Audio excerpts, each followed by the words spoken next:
Hello, everyone. This is Greg Scorzo, and you're listening to the Coda Publishing Podcast number 12. And in this podcast, we're going to be doing the second part of The Art of Thinking with philosopher Piers Benn. We'll be discussing additional issues that come up with Piers Benn's book, Intellectual Freedom and the Culture Wars. More specifically, that means we'll be discussing whether being in a historically oppressed group gives you the right to verbally abuse people who belong to more privileged groups. When can we assume racism is no longer a political problem? The psychological incentives all parties have to take certain political stances within identity politics. Whether racism accusations are unfalsifiable, the different varieties of virtue signaling, the definition of racism, paradoxes of unconscious bias training, the polarisation in the UK over Brexit, and the ethics of the unsolicited dick pic.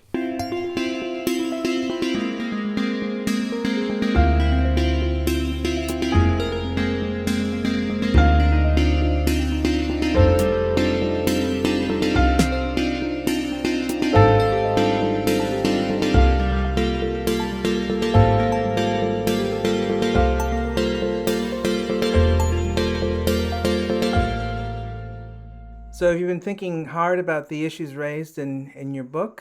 Well, I haven't thought about it much since I wrote the book, because I came to think that maybe, I'd said more or less all I had to say on these issues, and I wanted to do something else. But I have been revisiting them a bit, and haven't had as much time as I'd like. But I have been thinking about the chapters we're going to talk about today, which is, I think, 3 and 4.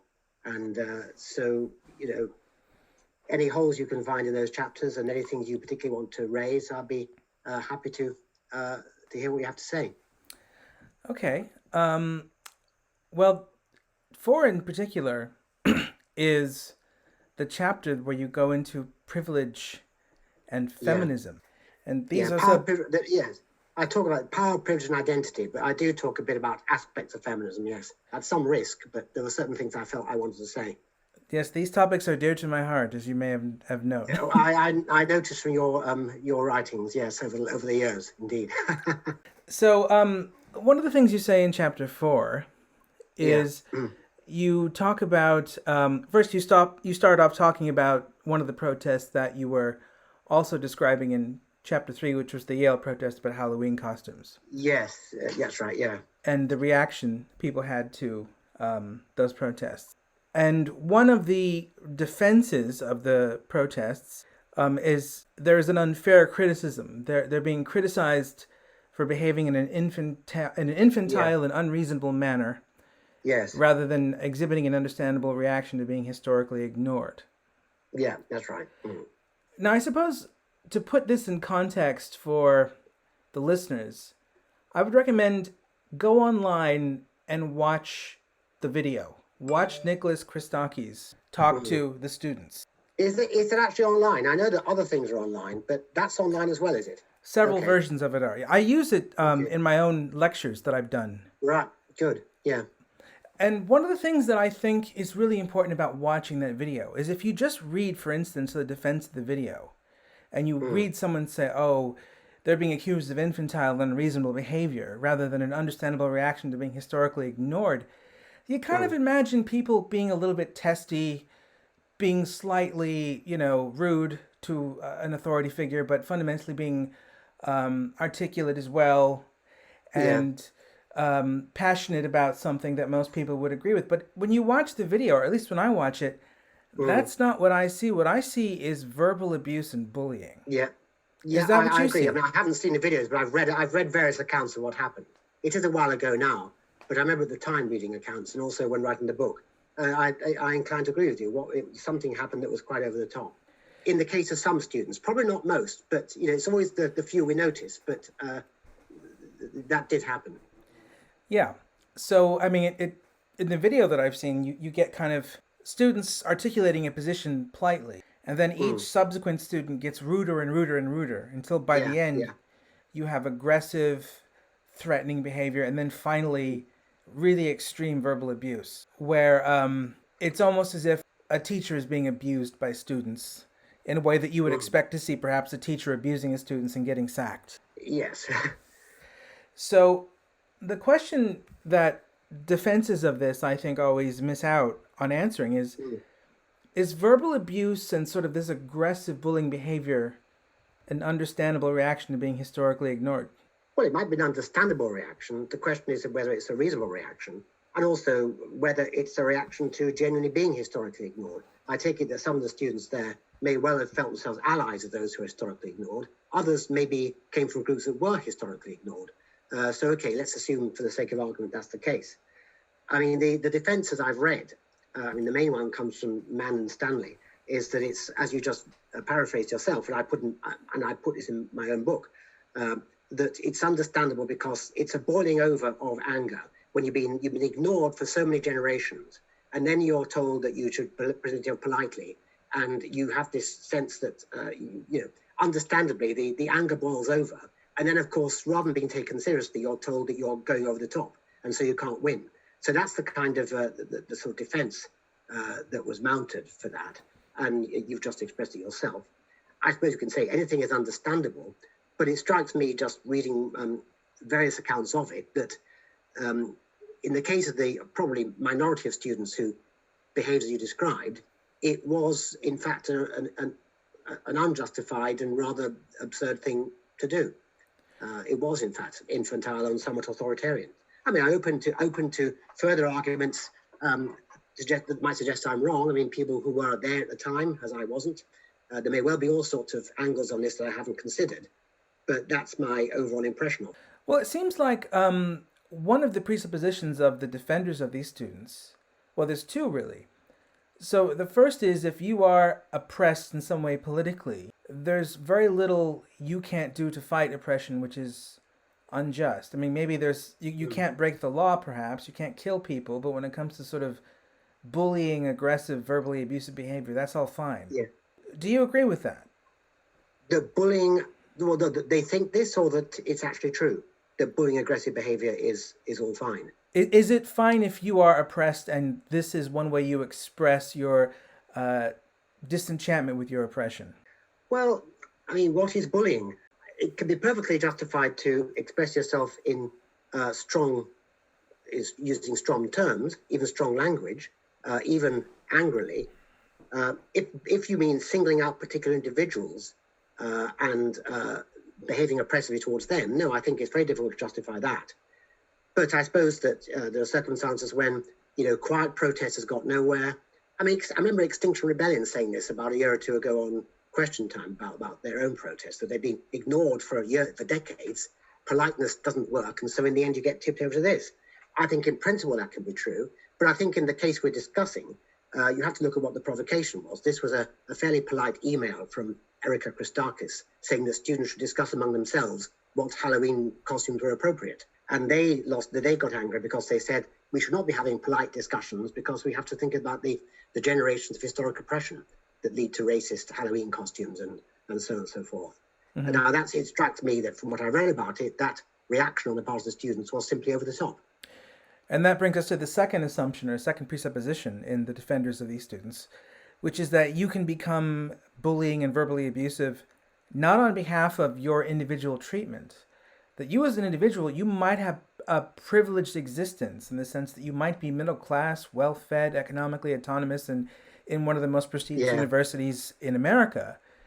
But if you belong to a group that has been historically subordinated and oppressed, you can become verbally abusive to individuals on behalf of that group. That's the point I made in my coverage of this. Yes, that's certainly something that might be said in defense of that behavior. Yeah.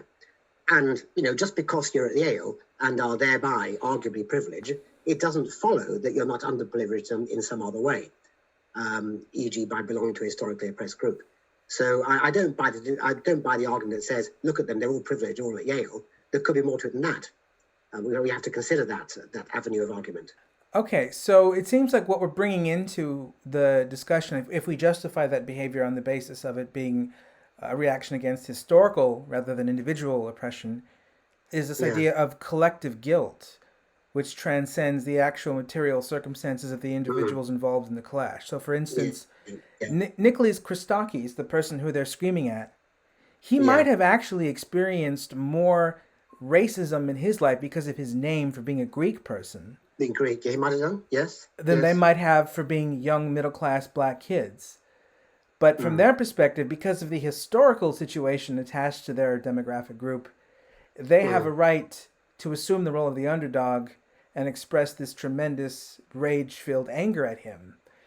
Not on behalf of what either of them have experienced as individuals in terms of the power hierarchies of their individual lives, but simply based on the demographics that they belong to in total. Yeah. I imagine that's how they would argue, yes.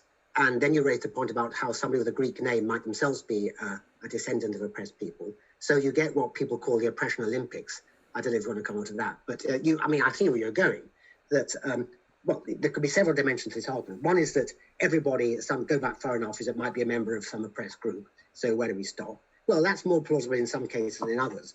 But I suppose you're talking about, I think what you're trying to raise as an issue to discuss is collective responsibility, collective guilt and collective victimhood. Now, I take it the argument about collective victimhood would be if you are a descendant of a historically oppressed group, then although your own circumstances at the moment may be as good as those of many other people, you've been disadvantaged historically in various ways that might manifest itself subtly or in ways that aren't obvious.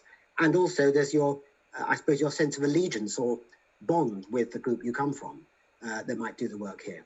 So that's why I imagine somebody might say, okay, this particular student at Yale who happens to be black is privileged because they're at Yale and so on, and they're surrounded by people who are allies and support them. Nevertheless, there's something about the bonds, something about their own ancestry that means that they are either actually or potentially somebody who's likely to have a worse time in life than those who are members of historically advantaged groups.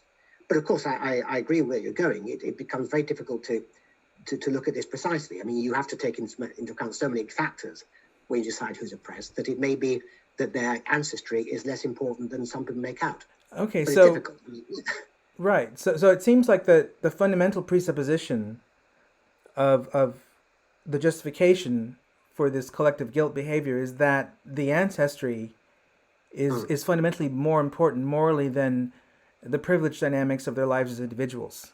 Well, I take it the claim is that when it comes to things that came up with the BLM protests, when people talked about why it is that black people in America are far more likely to be unemployed or suffer various diseases or suffer police brutality, the thought is that even though a particular black person now may be living as good a life in many ways as an average white person, they are more likely, because they're descendants of people who are historically mistreated, that rubs off on their present circumstances. Maybe not in every aspect of their lives, but in some aspects of their lives, they are more likely to be prone to various sorts of disadvantage now because of the history. So it's a causal connection between the history and their present circumstances. Now, if you can argue for that causal connection, then I suppose you have a case for saying there is still white privilege and black privilege. But so many other factors come in to the mix here, as you were suggesting earlier, that it becomes at least a complicated matter in many cases to make that argument. Mm-hmm. And I'm not an expert on this, but I think it becomes a complicated matter. Are you in any way persuaded by the argument that one of the problems with this causal connection is it only gives the dominant group agency and it doesn't give people of color any agency? So it doesn't even admit into the equation that what could be explaining some of these statistical inequalities is the behavior of people of color rather than the racist dispositions of the dominant group. Well, I mean, trying to speak on the side, as it were, of somebody who makes the points you've raised about the reality of white privilege, I dare say the most charitable way to reply would be to say, no, it doesn't necessarily deny anybody agency, but that said, how people exercise their agency is likely to be causally influenced by historical factors. So it doesn't actually mean that nobody who is a member of an underprivileged group is responsible for their actions. That would also be an absurd thing to say.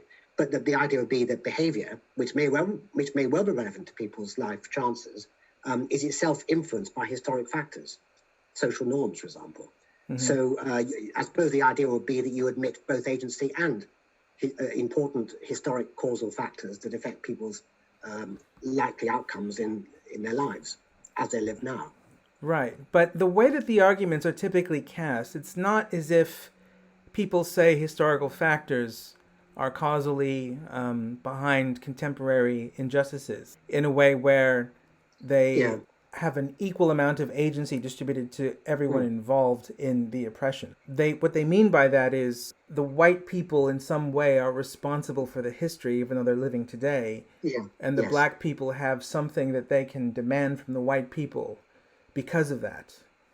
Yeah, and it's a very, it's philosophically very difficult. I remember about 30 years ago, I was teaching a class on something similar, and about whether reparations are owed to descendants of people who are victims of historic injustices. And one counter-argument that arises for that is to say, well, maybe the very existence of a descendant of such a group depends upon that injustice having taken part. So if it hadn't taken place, that person would not have existed. And you can't be legitimately recompensed for something that itself, on which your own personal existence actually depends. And I have to, I need more time to spell the argument out more precisely. But of course, you get these metaphysical difficulties, if you like. I suppose, though, when it comes to your point about all white people being responsible, this is where it begins to go wrong, I think. Now, to the extent people are saying this, it can easily be there can be a right-wing overreaction to this. But to the extent that people are saying that white people are somehow responsible for the history of race relations, that would be false, because it may well be the case that white people should recognize the advantages they've inherited and adjust their behavior accordingly, or become aware and manifest that awareness in various ways. But quite another thing to say that you're somehow tainted or responsible because you suffer from some sort of original sin of being born white. That's where it does go wrong. In fact, this is what we talked about the other day, how there's almost a religious dimension to this. You have the Christian concept from St. Augustine of original sin. We're all born into a kind of sin, is now transferred to a secular context. So if you're born a member of a privileged group, you're thereby tainted. And this, I think, is where things start to go seriously wrong. So what would you say to an argument that comes from the other side, which says that if there is a causal connection between disparities and inequalities and something horrible that happened in the past, that causal connection is only morally relevant if the society has not, on the whole, gone against the values of the past, created legal structures to go against those values of the past, and largely stigmatizes those values of the past. Well, then it becomes an empirical question as to the extent to which that society actually has changed. And this is where a lot of culture wars argument gets going, because there are many who say, look, say America now is nothing like America in the 1950s. And others will say, well, okay, it's not exactly as it was, it's better in many ways, but there's still a long way to go. You get the same thing in feminism too, with the argument that those on one side will say, look, okay, a lot was wrong in the past, but now it's all fine. And those who say, okay, a lot's changed, but there's still a lot more that needs to change. Suppose there is a lot more that needs to change. Well, what are responsibilities? I suppose the best way to put the argument for change, individual change, would be to say, no, you're not responsible for being born in whatever group you're in, but you might have some responsibility to continue adjusting your behavior or your thinking in the light of those historic injustices. So how you translate this to a particular case, I don't know. I'm trying to think myself into the head of somebody who would think this perhaps more clearly than I would. But, that I think is how, I believe in interpreting arguments as charitably as possible, even if they go against certain things I've said. And I think we're both doing that. And I think that's where we're trying to go with this. Yes. So maybe there's a more charitable way of expressing the last argument I just gave. Let's try it another way, which is even more charitable. Suppose somebody says, okay, if there are causal effects of an injustice in the past, and there's been nothing between then and now where the society has really condemned the morality of the past, then yes, you can say we are living in a time in which we are suffering the consequences of the immorality of society's past. But if society has, for instance, become completely anti-racist, stigmatized racism, made it illegal, that means that if there are any causal effects from the racist past that are still with us today, they're not moral or political problems. They're other kinds of problems. Yeah. This has been debated a lot in this country when it came to the controversial report on race relations that came out at the end of March.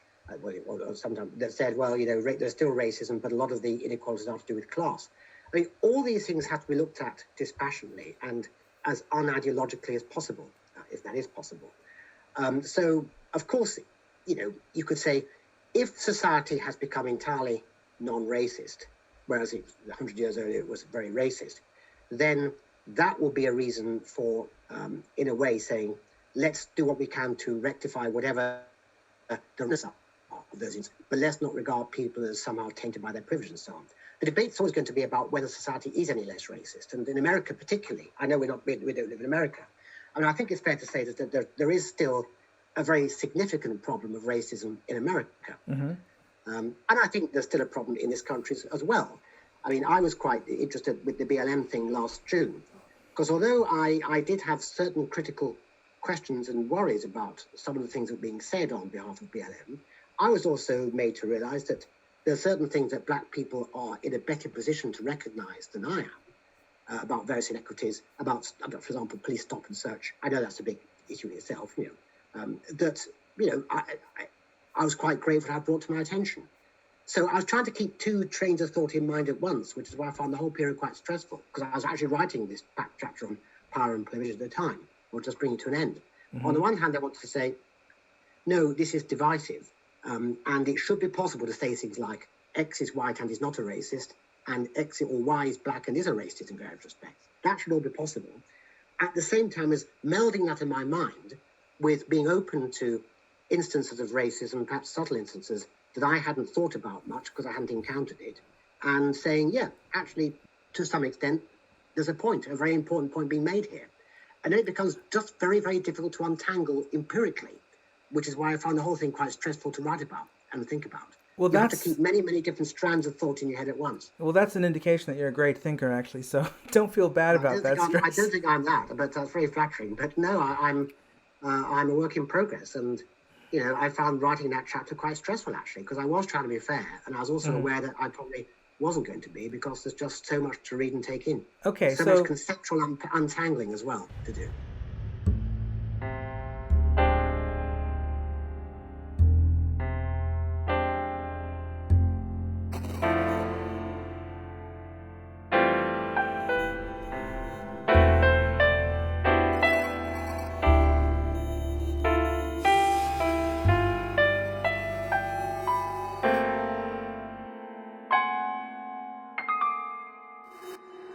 Okay, so it sounds like I think I can sort of see where your sympathies with BLM clash with the argument that I just tried to express in the most charitable way possible coming from the other side.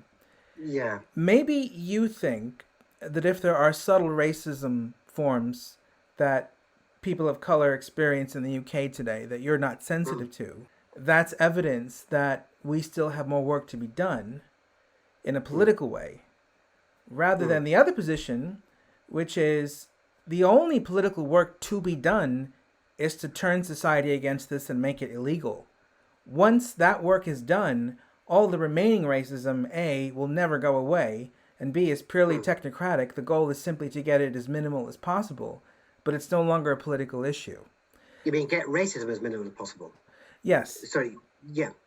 Well, you see, racism is I do try to say something about what racism is, because that's where a real philosophical analysis is needed, and it's not a new thing. I mean, in the 1980s and 70s, philosophers who were regarded as right-wing at the time, like Anthony Flew, were writing quite a lot about this. And that's in the wake of other controversies, going back to, say, the Jensen controversy in the 1960s about race and IQ and this sort of thing. These things are always bubbling. You have to keep so many different things in mind at the same time. And even though they appear to be in tension, there's the drive to factuality, just getting your facts right about all sorts of things. And both left and right have an ideological motive to distort facts, and you have to purge that as much as possible. You also need to accept that evils like racism come in degrees. Somebody's either not just a racist or a total racist or a total non-racist. People can be mildly racist or significantly racist, as with sexism. And it may well be the milder versions of racism are not to be catastrophized in the way that I suspect that some of it was being catastrophized last year. There's a kind of breathlessness about left of centre coverage of this that I thought was tending to take us away from a proper evaluation of the facts, and were tending to get things out of proportion. At the same time, one must also be aware that there's an ideological motivation for saying the very thing I've just said. In other words, the kind of person who says, let's get this in perspective, let's get it in proportion, might be saying that because he or she has not quite recognized the amount of racism, or if that's the right word, in their own mind. So it's a question of maximizing introspection whilst also realizing that all sorts of activist campaigns, for various reasons, are likely to overstate things and oversimplify and engage in hostility that's not merited. So it's to think about this honestly is extremely difficult. Okay. Well, what would you say to the argument that this goes both ways? Yeah. So in much the same way that, on the one hand, the middle-aged white man like yourself might be insensitive. Thank you. Middle-aged, well, I can't deny it. Yeah, okay, yeah. Might be insensitive to the racism a person of color like me might experience, or even someone darker than me. On the other hand, we might be insensitive to the dangers of politicizing racism when it should be treated as a technocratic issue. And the dangers are you cause division, number one, and number two, more racism. Yeah. When you say technocratic, what is that? You mean something just to be solved? Meaning it's not a political problem where you can locate a specific group of people or structure and say, with anger, this has done something to me and they need to stop doing it and we need to fight against them in this way. I want to say both those things. I mean, in what I just said, I'm trying to acknowledge that all sorts of people with, you could call them privileged, are likely to have some measure of ideological motivation to deny the problem. The sort of person who says, I'm not a racist, but, I mean, it's not as overt now, but it was certainly then. At the same time, you're right. There is something very divisive about what's been going on. Now, question in brackets here, so what if it's divisive? It all depends on what's true. But close the brackets. Divisiveness is a social evil in itself. There's a phenomenon of white people trying to over-apologize themselves and regarding their own very existence as a problem. Not being open to the possibility that racism is a particular instance of a wider problem, maybe something that's great, ingrained in the human psyche, which you might call tribalism or favoritism of in groups. So, for example, take any two countries which are geographically close. They're likely to be hostile because they like to have various sorts of disputes that they can't quite solve. And then it might get recast as something racial when in fact it's to do with neighbours quarrelling. Or take the fact that it is said, I'm not an expert in this, that there's black racism against other black categories. So that it's said if Kenyans, for example, don't like Nigerians, or if Afro-Caribbeans don't like West Africans and so on. I mean, this sort of thing's often said. Is that racism? Well, it's not exactly racism, but it's an example of out-group suspicion or out-group hatred. And this is found in all sorts of areas apart from race, whatever race is. Mm-hmm. This is the problem. It's suspicion or dislike or distrust of people perceived to be a member of an out-group. Well, I mean, there could be all sorts of other historical factors around racism, because a lot of the debate about, say, slavery reparations and so on, and all the business about compensating for slavery, is to do with the fact that, as the impeccably liberal thinker Helen Pluckrose makes clear in her book, race actually is, to an extent, a social construct, in that the concept of the black race was invented to justify subordination. Mm-hmm. When you look at whether a race is a natural kind or not, that's, it isn't, or at least it's not. When we look into the metaphysical basis of race, or the biological basis, if there are such bases, it's going to be a lot less clear than the discussion that so far had makes it seem, because you want to know, well, what is that? Are we talking about a biological difference, an essential difference? What's meant by essentialism anyway? Mm-hmm. I mean, but the trouble is that, and I'm not talking very clearly here, but the whole question about what it is to be black or white has got so fraught with ideology and so fraught with terror that sometimes it's difficult to make perfectly simple and obvious points. So you could say, race is a social construct in the sense that it was invented by, let's say, enslavers to justify the subordinate status of those they enslaved, who were visibly different because of their skin colour. But at the same time, there clearly are biologically caused phenotypical differences between the average members of different populations or different races, to do with skin colour, fat distribution, possibly other things too. So what's become difficult in the culture wars around racism that's been going over the last few years is that one's always afraid of making some mistake that turns out to have enormous ideological significance when trying to define what race is or what racism is. And that what I try to do in my chapter is try at least to diffuse some of those issues. That's a rather long answer, but I'm thinking aloud, as you can see. No, it's interesting. So what would you say to this argument? So you've said that racism is caused by out-group suspicion. It's a manifestation. Yes, it's a hypothesis. It's one output of a more general tendency to suspect people who are in out groups. So what would you say to this argument then? Okay, identity politics, anti-racism campaigns cause that. They cause suspicion of some kind of an out-group. So they should only be engaged in as a last resort. Well, I'd have some sympathy with that, and I do actually criticize identity politics after having tried, probably failed to define exactly what it is. Not quite clear to me exactly what identity politics is. But you're quite right. If all members of one particular superficially defined group are regarded as oppressors or demons or somehow responsible for the misery of another group, that is divisive, and it's based on grotesque oversimplification and possibly a certain amount of falsehood as well. So I mean, basically the thrust of my chapter is, liberal in a classical sense, not in every sense of classical liberalism, but liberal in the sense that it's quite individualist. In the end, it's individuals that matter. Okay. Individuals that judge, in the end, although you have to do quite a lot of spade work before you get to that point. So do you think that the race relation conditions in contemporary Britain are so bad that they justify an identity politics movement like Black Lives Matter in 2021? Well, it depends what you mean by identity politics, and maybe we can come back to this.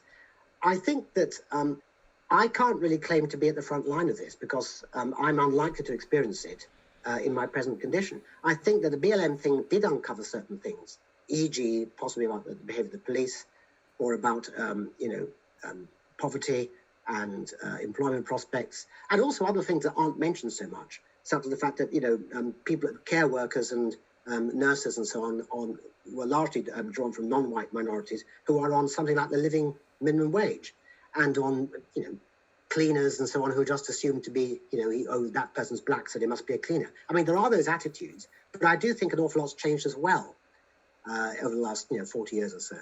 Most activists acknowledge this. Even if people are secretly racist, they're not going to say things that are overtly racist, which means the question now is, well, how do we identify racism in people or institutions? Is it something, does it turn out to be unfalsifiable in the end? If you accuse somebody of racism, is it the case that really nothing could falsify that claim because it's always more likely that this person's racist in a covert way than this person simply isn't racist? Now, I think the unfalsifiability problem is a big one here, because we have a sort of febrile style of identity politics, to return to your question, whereby people can feel impelled to detect racism in other people and to look inwards to themselves with a sense of guilt, such that they could never exonerate themselves of the charge of racism or some other ism. And once you get to that point, I think this is what the so-called cultural right is saying, once you get to that point, you get an atmosphere of paranoia and falsehood, and with false things being said, and exaggerations and mutual suspicion. And I think we have got to that point to some extent with the anti-racism movements. And I think it's something that people have been pointing out since the 70s and 80s, actually. The dispute is not new. But, that's a danger too. The thing I'm thinking about listening to what you're saying is, what would be a sufficient condition of being justifiably angered by some sort of racism that you experience? So, for instance, if somebody on the street assumed that whatever I am, I can't be somebody who's interviewing Piers Benn. I can't be doing philosophy. I must be something like a caretaker because of the color of my skin. Yeah, right. Yeah. Do I have reasons to be offended and think I'm the victim of racism? Or should I think, well, there aren't that many people of my ethnicity and nationality in this country. We haven't economically integrated as much, so it's understandable they might think that. Yeah, well, absolutely. I mean, here we just need to know a lot more about the person who thinks this. I'm with you there. It may, for all sorts of reasons, which may involve historic injustice or other things, people who look like you might not, in fact, often be found as podcasters interviewing philosophers or cultural figures. So somebody who doesn't know that you are in fact Greg Scorzo, who's been working on culture on the offensive and so on and turning up the battle of ideas, somebody who didn't know that might be justified just on the basis of what they do know, and they can't reasonably be expected to know anything else, that you probably aren't a philosophy podcaster, all right? That's because the way the world actually is. It's not, they wouldn't necessarily approve of that fact. They just say, well, given the world is, it's unlikely that somebody who looks like you is a, you know, and anybody who said to such a person, you're a bigot because you can't take seriously Greg Scorzo as a podcast. Well, the answer would be no, because I'm just basing my experience on the world as I know it, you know. On the other hand, if the reason why somebody thinks that somebody, you know, with an Italian or Mexican or Spanish name or something can't be a podcaster, is that they think such a person should not be a podcaster, or is not fit to be, or is unlikely to be educated enough to be a podcaster, then that'll be evidence of some bias in themselves. And the trouble with the culture wars, as you put it, and identity politics, is that such is the fear and guilt that can be instilled in people in certain circles, that one is likely, one's default position is likely to be to accuse the person of bigotry rather than just consider that it might just be making a perfectly reasonable mistake based on their actual experience. This is certainly a danger. I mean, I think that a huge, I mean, I've said things that sound left-wing so far because I'm trying to say, you know, to present the movements at their best. But of course they lead to divisiveness and intolerance in their own right too. And that's really something to look out for. Yeah. I mean, that's an interesting point because it's very easy to say that, well, the kind of the burden of proof is on the privileged white person to sort of express and articulate their innocence in all of this. Yeah. But it could be that there's a burden of proof on both of us, that I have to articulate that I'm sensitive to divisiveness that I might unnecessarily cause, because there's something self-righteous that I get out of identity politics if I'm really into it. Yeah, there's something self-righteous as a sort of classical liberal or something, or there might be something which is damaged in my psychological motivation, which is making me interested in trying to play the victim and pretend that everybody else is a racist, which is just as suspicious as the white person who says everything's fine.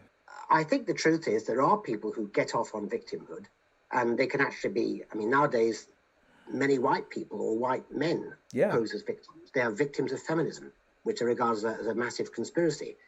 All sorts of people get off on posing as victims. The trouble, though, with the reaction that says this person is bound to be just posing as a victim and is engaging in virtue signaling and all the rest of it, is that it may well be insensitive to the possibility that they are a victim. Yes. Or that their alleged virtue signaling is, in fact, the making of perfectly legitimate moral points, which are not primarily intended to impress anybody, but just intended to simply make the point and change things. So here we have something else I try to talk about in the book. It's the move that all sides are prone to make, which is, you're saying X, but really you're saying Y. Or you're saying this, but your real motivation for saying this is something else. Yes. And it could be that you're a bigot, or on the other side, it could be that you're a right-winger who's posing as a fearless contrarian and seeker after truth. And that's all fraud. Depravity is incredibly important here. And unless all sides are prepared to admit the possibility, even sometimes the likelihood, that the people they're initially inclined to regard as misguided or ideologically motivated in some way may well in fact be perfectly innocent. They're simply making a point that seems to be true and justified by the evidence. If you can't accept that, then we get more of the divisiveness you talk about. And I think that the abandonment of a principle of charity, combined by a mixture of toxic fear and guilt about thinking or saying the wrong thing, and also a certain amount of the bad kind of virtue signaling. I mean, not all virtue signaling is bad, but there is bad side, and making sure that you're immune yourself to immunism by going the extra mile in saying the right sort of things. All these things are a part of the toxic brew that we've got now. Certainly in America. I mean, maybe not so much over here. Yeah. How would you define what virtue signaling is? Well, I have a section on this in chapter 5, and I do make an attempt. I mean, let's take it that, I mean, we know that there was a Spectator article in 2015 by James Bartholomew. It's disputed whether he invented the term, but anyway, it's people mostly on the left who make remarks about the extent of racism or sexism in order to seem a certain way, in order to seem the right sort of person, so that people admire them for their sensitivity to injustice. And he wants to say that in many cases, at least when people do this, it's more for the sake of appearance than because they really care about those things. Now, on the other hand, there's been quite a lot of philosophical discussion of virtue signaling since that came out. And I mean, there's a fairly left-wing philosopher called Neil Levy, who wrote an interesting piece called in Eon and then in a learned journal later on the virtues of virtue signaling, which is that sometimes it might be perfectly reasonable and legitimate and required to signal your virtue. So if you belong, for example, to a religious community and you want to show that you ought to be trusted, you must be seen to be making the kind of sacrifices that people in that community expect to make. Mm-hmm. You know, you must show your virtue. If more prosaically, if I want to borrow money from you, Greg, I better signal to you that I'm going to pay it back. I better signal to you that I'm trustworthy. So I need to signal my trustworthiness. Now, there's nothing wrong with that. If I am trustworthy, why not signal the fact that I'm trustworthy?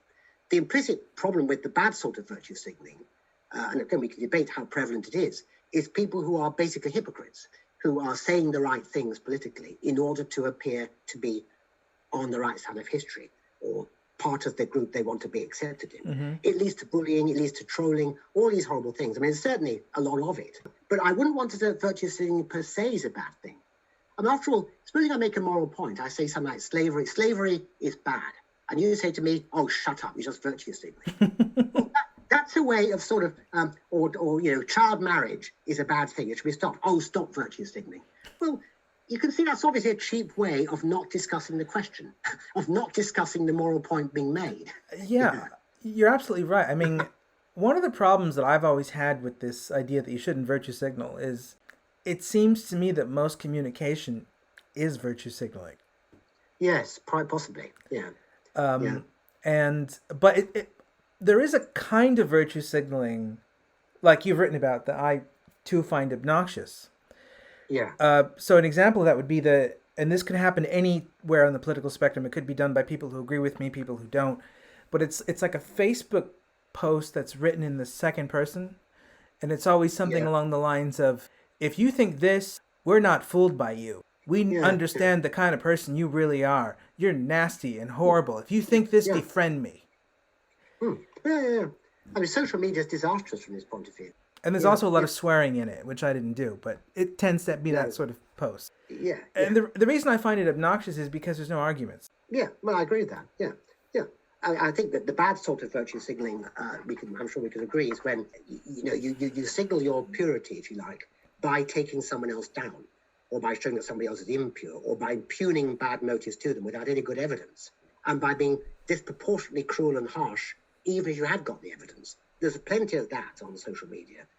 In a way, people who do it often they find it blows up in their own faces sometimes. Sort of a kind of poetic justice sometimes is visited on such people. But when it comes to the better sorts of virtue signaling, and what's really important is whether you're sincere in trying to make a moral point, and whether you're making the point not only to appear virtuous. I mean, it's quite nice to appear virtuous, by the way, but if that's not your main point, but you're trying to say something true, right, you might have to signal your virtue. Or you might have to say, look, I am actually trustworthy, here's the evidence, I'm to be relied upon. So, Yeah. It cuts both ways. So there's kind of good virtue signaling, which is just in the form of making legitimate points and giving it arguments.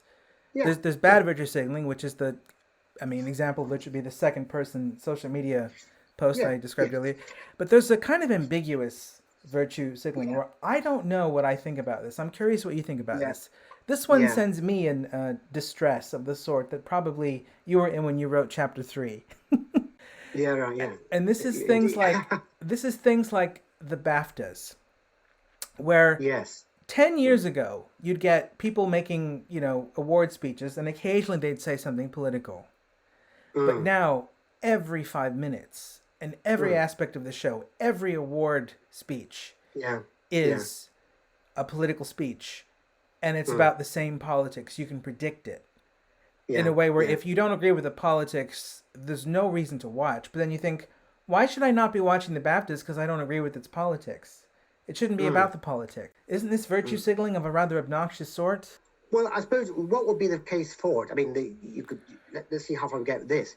These are people who know they are powerful and rich and influential, who have sincere passions about certain social injustices, and so they think they're using their platform with many, hundreds of millions of people listening to them to make a legitimate point. So what's the problem, you could say? Well, we can only speculate here, but as you've just hinted, it does seem to be a certain narrow range of concerns that bother them. They're not out against all forms of injustice. They often notice rather late in their own circle when such injustices have happened. I mean, this happened with the Noel Clarke business recently. I mean, he'd just been given an award, and then all of a sudden they discover that he's been a sexual harasser, which I have no idea. Maybe he was, but anyway, there's the element of opportunism one finds. But then you could say, well, in that case, do it non-opportunistically. I think the worry, though, is that when certain set phrases come out, there's a certain dissonance between the way certain celebrities actually lead their lives and what they preach to other people. I mean, this is what people don't like about Harry and Meghan, I suspect. Yes. Leading quite privileged lives. Yet, Meghan, who says, all she wants to do is spread compassion and love throughout the world. Well, that's a wonderful thing to do, but it does help to be a multimillionaire and a celebrity and so on. It's part of the double standards, and when people are perceived not to be living up their own principles, and also the ease with which one can make moral pronouncements that lack nuance. But I think one has to judge on a case-by-case basis. One should not be completely insensitive to the possibility that some people who know they have a lot of influence are trying to make the world better by saying things they think are true. It's just that we know there's a downside to it as well, for the reasons you discussed. Yeah, I mean, I suppose the strange thing about it, and I don't know if this is a psychological illusion that I've been taken in by, but if an individual actor or actress or documentary filmmaker says something political, but it's kind of sparse within mostly speeches about art and thank you and so on. Yeah. Whether I agree or disagree, I tend to have a level of respect for that person speaking out in that way, using their platform. Even if it's somebody advocating something I don't agree with, like pro-life politics or whatever, I still have a certain amount of respect for them. Yeah. But when everyone does it all the time, every 5 minutes, it feels like you're being lectured to in a way that really puts me off watching it. Is that a psychological illusion? Yes, and I agree with that. But of course, I was aware of thoughts like that when writing the book. And at every point, I'd say, hold on, maybe I should be lectured to, or maybe they've got a point. So what's wrong with lecturing? What's the bias behind this thinking there's something wrong with lecturing people? But I do in general take your point. I mean, I link it in my chapter 5 to moral, which I think is a fascinating concept in moral philosophy. What is it to be moralistic as opposed to moral? Now, we can easily confuse the two things. We can easily think that people are being moral when in fact they're being moralistic. But the other way around too, one can sometimes accuse people of moralism. So you might not like pro-life people. So you might say, I don't say you, but one who doesn't like pro-life people might say, oh, they're just moralizing about abortion. They think it's okay to moralize to women who seek abortions. And their answer, which could be perfectly sincere, could be, well, no, we don't want to make people's lives unhappy. We don't want to suggest that we're good people. We're just making a legitimate point. We're just pointing out the fact that human fetuses are living human beings with a full set of natural rights to life. That video. On the other side, though, people can think they're engaging in moral talk when they're being moralistic. And I think moralism, of which the bad sort of virtue signaling is a manifestation, is a real problem in contemporary society. It's one of the greatest ills we have. What is moralism? Well, I think we're familiar with people who, let's say, are over-inclined to detect moral issues in situations where it's not obvious there are any moral issues. People who love finding people to blame for things, love finding people who they try to shame. People who, I say here, obsess over supposedly moral aspects of situations which are trivial or non-existent, keen to blame others, exaggerate people's blameworthiness, even when blame is justified, fail to recognize anything good about the people they accuse, unwilling to listen to their side of the story, and wallow in the unfavorable comparison of others with themselves, promoting an image of themselves as righteous. Now, the culture has seen a huge amount of that on all sides, but, I've noted it more on the left. It's appalling, presenting yourself as morally better, never forgiving people, seizing on one thing they've said, maybe in a tweet 10 years ago, and ruining their career on the basis of it. What people are now calling cancel culture. It's pretty toxic. Right. Do you think that there are maybe some accidentally moralistic practices that can happen just when you encourage everyone to be moral. Like, for instance, could the Baptists be more moral if they had a rule that said only say something political every 20 minutes? You try. Possibly, yeah. I mean, one suspects that people are trying to outdo each other. If somebody next to you is saying something very passionate about climate change or racism or something, then I suppose you'll feel that unless you equal them in that, you're going to be suspected of not being committed to this cause. I mean, it's a bit like taking the knee, which fascinates me. I mean, because the obvious question to ask is, why not take the knee? Okay, it's an arbitrary gesture. You could be wearing a hat instead, or you could do a cartwheel at noon every day to show your sympathy with Black Lives Matter. It could be anything. It's arbitrary. But given that taking the knee has now come to be accepted as a symbol of resistance to racism, anybody who doesn't want to take the knee is going to be embarrassed by the question, well, why not? What are you hiding? Are you a covert racist? Why else would you not want to be taking the knee? And they might want to say, well, it's not that. It's just like, well, they might say the obvious, which is you don't make the world better by symbolic gestures, which is true enough. But then those who, on the other side, will say, well, no, of course not. But nobody says you are making the world a better place. It's a symbolic gesture, but there's a place for symbolic gestures. Like kneeling in church when you pray. No doubt God hears you whether you kneel or stand. But So why not do the symbolic gesture? Now, I am uneasy about taking the knee becoming a social norm because people might have all sorts of possibly legitimate reasons for not wanting to take the knee that they'd be exposed as having if they stood out because they didn't take the knee. It's a question of a kind of moral privacy, I think.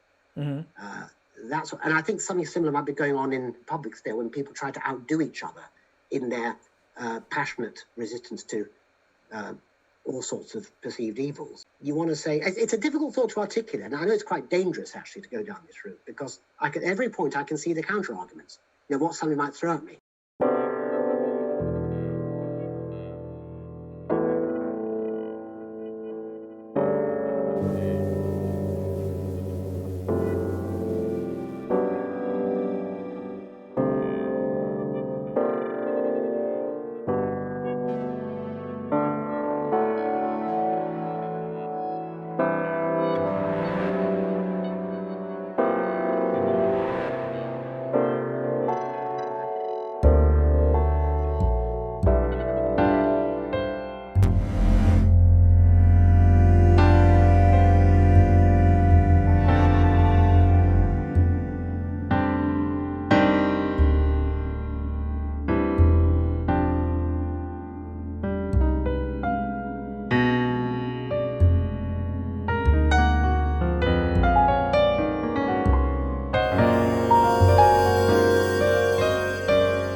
Yeah, so would you say maybe one justifiable reason you could avoid taking the knee is to say, it's not that I'm for racism against people of color, racism against black people, or it's not because I think black lives don't matter, it's because I don't agree with the conceptual activist frameworks that have given us this anti-racism movement with its gestures of this kind. Indeed.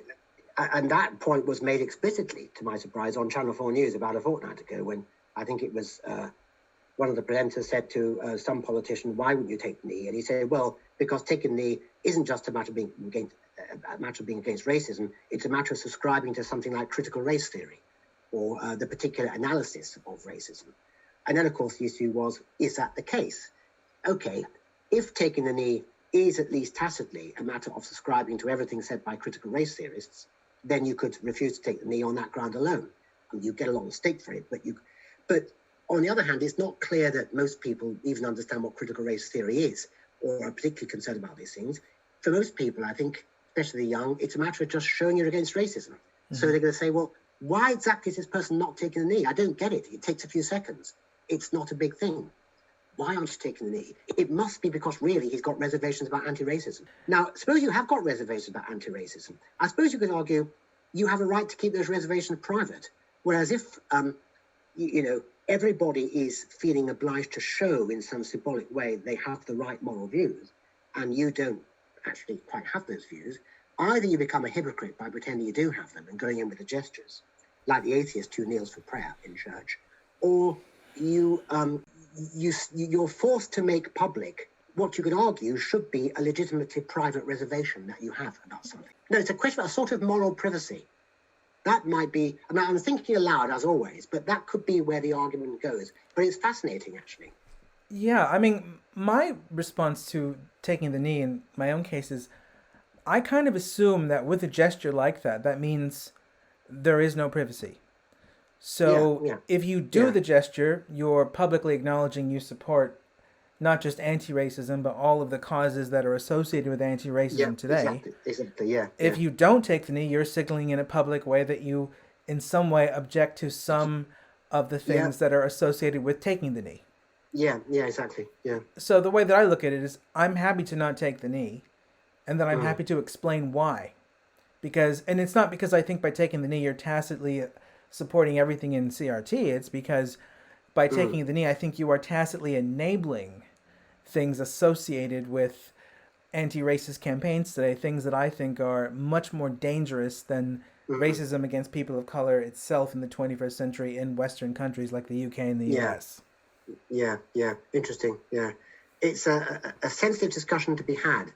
And I was aware, I wasn't thinking of taking the knee specifically when I wrote the chapter, but I was aware of how easy it is for certain things you say, however carefully, to be misinterpreted and pounced on.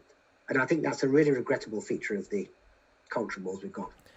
Yeah, you also, related to that, gave this really interesting definition of racism. You say, quote, I suggest as a starting point that we should define racism in a similar way to sexism. Just as sexists believe that one sex is somehow superior to the other sex, and that this justifies giving people sex-based advantages. So racism is roughly the view that some races are, in some way, superior to other races on account of race. That being a person of a particular race, whatever that might mean, is a good reason for conferring advantages or disadvantages on that person, for treating that person with more or less respect than someone of another ethnicity, unquote. Yes. Yeah, that's right, yeah.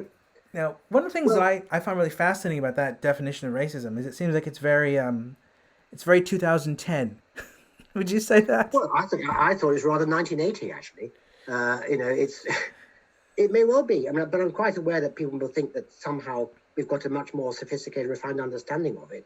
I can imagine people saying that, but I like to know what the argument is. I like to know exactly why we should advance upon the very bare liberal definition that I gave, which is a matter of conferring a disposition to confer advantages or have a favourable attitudes towards people based on their ethnicity. I mean, it's a basic starting point. I think that should be the default definition, and then let's see how it might be overturned. What would you say to somebody who says that the problem with this definition is that it doesn't include anything about whether or not treating people differently is justifiable? It encourages you. It encourages you to see different treatment as a hallmark of discrimination, rather than different treatment without a good reason being the hallmark. Well, it doesn't deny that there could be a good reason. It doesn't affirm there are good reasons. It simply says that when you engage with people, you should not treat them favourably or disfavourably on account of their ethnicity. Basically, it's about the moral importance of people's interests. My interests are not more or less important because I'm white. Your interests are not more or less important because you're Mexican or whatever you mean. And people who are basically on the left, like Peter Singer, who was writing about this in the 70s. Hardly a man of the right. He talks about speciesism as being analogous to racism. He says, well, just as racism is a question of weighing morally the interests of one race over the interests of members of another race, so speciesism is a matter of thinking, let's say, that the pain of a human being matters morally more than the pain of an equally sentient non-human being. Now, I'm not saying Singer's right on those questions, but that's the basic bare default starting point. It's a liberal starting point, really. It's a matter of saying, let's discard what's morally irrelevant to our treatment, to how we should treat people. Now, I'm perfectly aware that, as you said, this is very 2010. I mean, I thought it was very 1990 or very 1965. But I put it down. I was aware of all the problems, and I put it in a very rough and ready way. I was aware of the reactions you just put. But I'd like to know what exactly is wrong with that bare attempt to define racism, or sexism for that matter. Well, I mean, think of it this way. Suppose you're a young woman who lives in an English town. Suddenly there's an influx of Eastern European immigrants. Suddenly there's a huge rise in crime. You've heard on the news that there's a huge rise in rape crime as well, as crime generally. The people you see on the street who are Eastern European seem a bit rough and coarse in a way that people from England generally do not. And there's a walk that used to go down to get to your house from work. You've noticed that there are many Eastern European men hanging around the area. And so you decide to walk somewhere else. Is that racism? Oh, but it may be motivated by racism, but it may not be at all. It may be that, people who commit a particular kind of crime are overrepresented among certain ethnic groups. That's a possibility. Of course, if you are inclined towards racism, you're likely to overestimate the evidence for that. But it's got to be an empirical possibility. Right. So I suppose my worry, though, is this definition to be too quick to sort of label her as a racist, where it seems to me that common sense would say not walking on that road is not racist. It's a preventative way of trying to avoid being the victim of a crime. And it could well be that. I mean, I don't think it's per se racist to do this. It may in fact be racist, but I don't think it's per se racist. I think a lot of people on the left don't see that point, but Well, a lot of people on the left would say it is racist because it's fundamentally similar to the police officer who is more trigger happy with a black suspect because he knows that the black population is more overrepresented in homicide. Yes, but there's a difference between being more trigger happy with a particular black suspect as compared to a particular white suspect, with recognizing that certain sorts of crimes may be overrepresented in certain ethnic communities. I mean, it's difficult in practice to separate those things, but I mean, it's an empirical question whether certain ethnic communities are statistically overrepresented among perpetrators of crimes or among victims of certain crimes. It would be racist to, without evidence in a particular case, pounce on somebody more readily because of their ethnicity as a suspect than somebody of another ethnicity. I mean, it should be possible to keep apart two things. One is empirical facts or falsehoods, as they may be, about the prevalence of certain crimes among certain ethnic communities. And on the other hand, thinking that one's racial membership, whatever race is, has any relevance to one's deservingness of arrest or punishment or suspicion.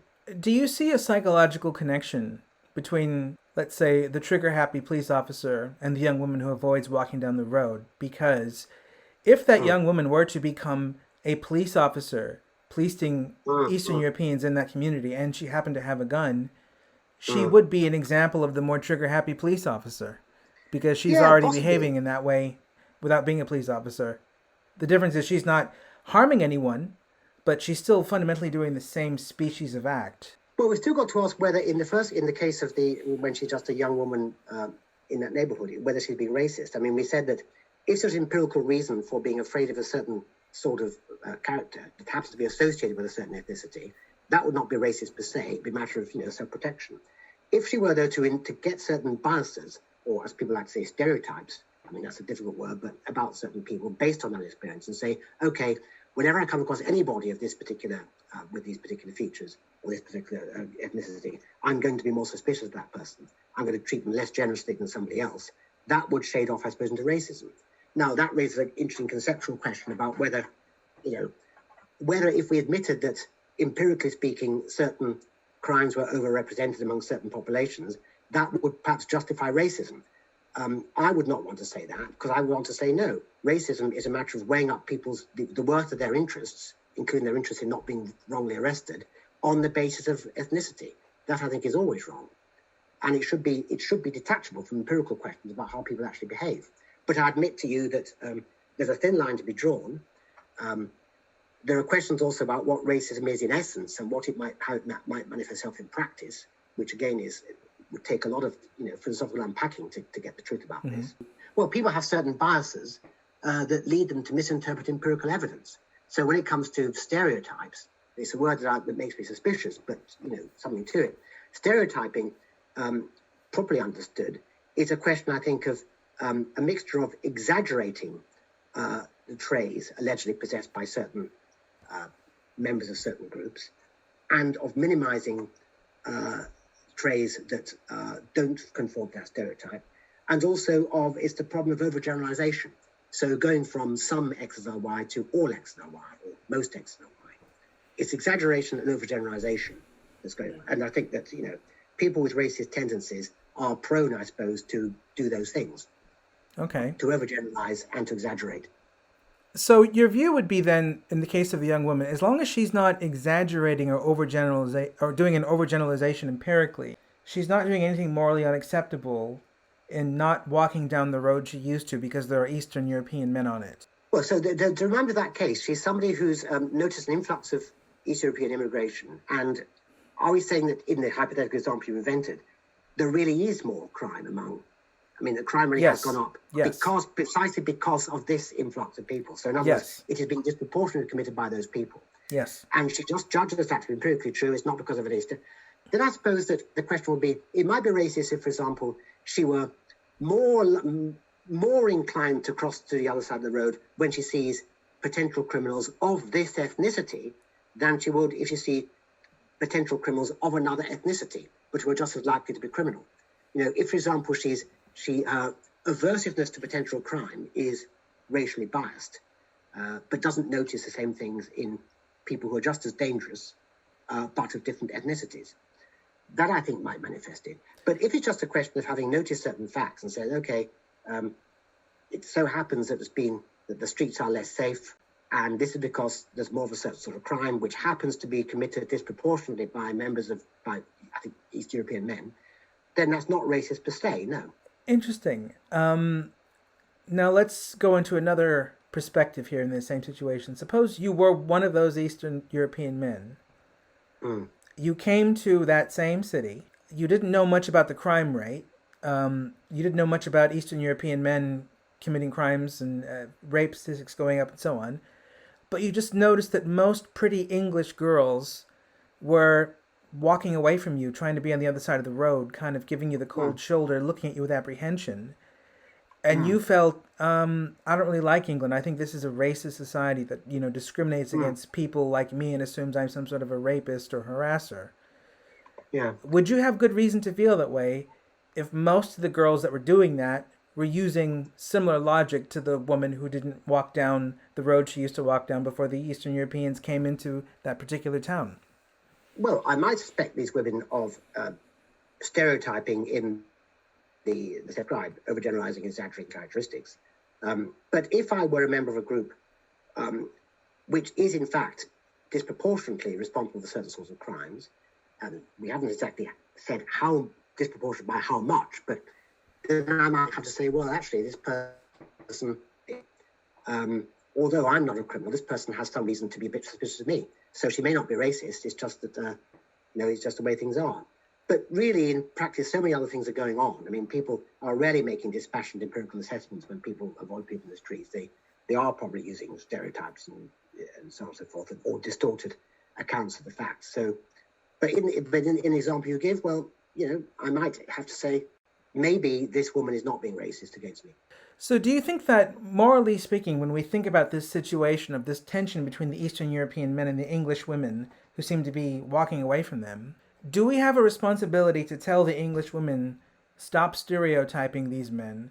Or do we have a responsibility to tell the men, look, get the crime rates lower, and then these English women will be friendlier to you? Well, it's very sensitive. I remember this issue coming up in the 90s when I think the issue was Nigerian fraudsters or something be discussed. Clearly, you have to look at the facts. Clearly, it's irrelevant to somebody's guilt or the eligibility for punishment, what race they are a member of, if that's the right phrase. What their ethnicity is. Clearly, it could be true that certain sorts of crimes, and no doubt not others, are disproportionately reflected among certain populations at certain time. Clearly, it's also reasonable to try to avoid being a victim of crime. Now, what we need to target, what we need to reduce is crime, whoever commits it. It doesn't matter whether the people committing it are of a particular ethnicity. This sort of crime needs to go. We also want to reduce illegitimate suspicion of people. Now, how do you do that? The naive, simple answer is if everybody behaves better. If everybody behaves better. How do you get people to do that? It's partly a strategic issue. You don't want to be seen to be targeting particular people as being more likely to be guilty of a certain crime or likely to commit the crime on the basis of ethnicity. You want to say, look, it's ethnicity per se has got nothing to do with anything. But you see, I see where you're going, and we do need more of these discussions, but they're very, very easy to misinterpret, and indeed to interpret maliciously while presenting it as reasonable. And I remember that sometimes this is discussed on serious discussion programs. I remember on Channel 4 about 2 or 3 years ago, a great deal was made about the fact that most victims of a particular sort of crime, knifings, are black in certain areas. And that was often emphasized. But I just noticed that for whatever reason, the interviews steered clear from the question of who the perpetrators were. Yes. Whether most of the perpetrators were black. That question just wasn't asked. You can see why it wasn't asked, because of a sort of feeling, if you ask that, you're trying to point the finger again. This is rather racist. You're stereotyping black people. Yet, we do in the end simply need to look at the facts without prejudice and without saying, okay, whatever the facts are could not possibly justify racism as I've defined it. And I think my definition still stands. It couldn't just. But it's you can see in a way why that question was stayed away, because people were afraid of how it might be interpreted. Yes, definitely. In the book, you also go into some detail about implicit bias, which is an interesting concept. A little bit, yeah. It's difficult. Because one of the things that you the impression I got was you seem to think that there are implicit biases, and that this is something that is at least worth trying to minimize to some extent using institutional procedures. Am I reading you incorrectly there? Well, what I say here, it's one of these things that, again, become very divisive. There's been a lot of controversy about implicit bias tests that are used in workplaces. And one of the criticisms often given is that they're ineffective. Of course, in a way, the obvious answer is, okay, we'll make them effective then. I suspect that people who criticize them saying they're ineffective actually don't like the whole project. They don't like tests that show your unconscious or implicit bias. And so saying they don't work is a way of trying to sort of get these tests to stop without addressing the question of, well, suppose they did work, should we then have these tests? What I want to say, I said about this, and I could only, think quite superficially about it, is that, just as there can in some sense be unconscious beliefs about anything at all, so there can be unconscious beliefs about or attitudes towards different ethnicities. I was drawing on an early critique of the psychoanalytic movement by the anthropologist Ernest Gellner, who wrote a polemical book attacking Freud. But what he said was that although, psychoanalysis was mistaken about the root of the unconscious, all this free association stuff was nonsense. Nevertheless, there is such a thing as the unconscious. We do have unconscious beliefs and attitudes and desires. I think that's probably true. It's a difficult concept, but, some philosophers have disputed it. I know. Well, I think a lot depends on what you mean, but even phenomena like blindsight, for example, where people appear to see things without registering any visual experience, something like that. Or the fact that people, can maybe take information when they're asleep that they don't consciously remember having. That's more controversial, but, to state the obvious, the mind's a highly complex thing. And it seems possible we can have certain attitudes and beliefs without being aware of having those attitudes and beliefs. It's a further question whether you need a long process of psychoanalysis to get at them. That is what Gellner was getting at. But if that's the case, then and given that racism is real, I can't see why there can't be unconscious racism. People who are attacking the concept of unconscious racism as a kind of culture war thing against the left have, I think they've jumped on their own bandwagon. Of course, if there's racism, there can be unconscious racism. The real problem comes with the unfalsifiability of certain descriptions of it. So if I say certain things, or if I, show certain attitudes, express certain attitudes in an unguarded way, people might say, that shows that unconsciously you're really biased, racially biased. And, well, it may or may not. It may or it may not. But we have to be open to the possibility that it doesn't.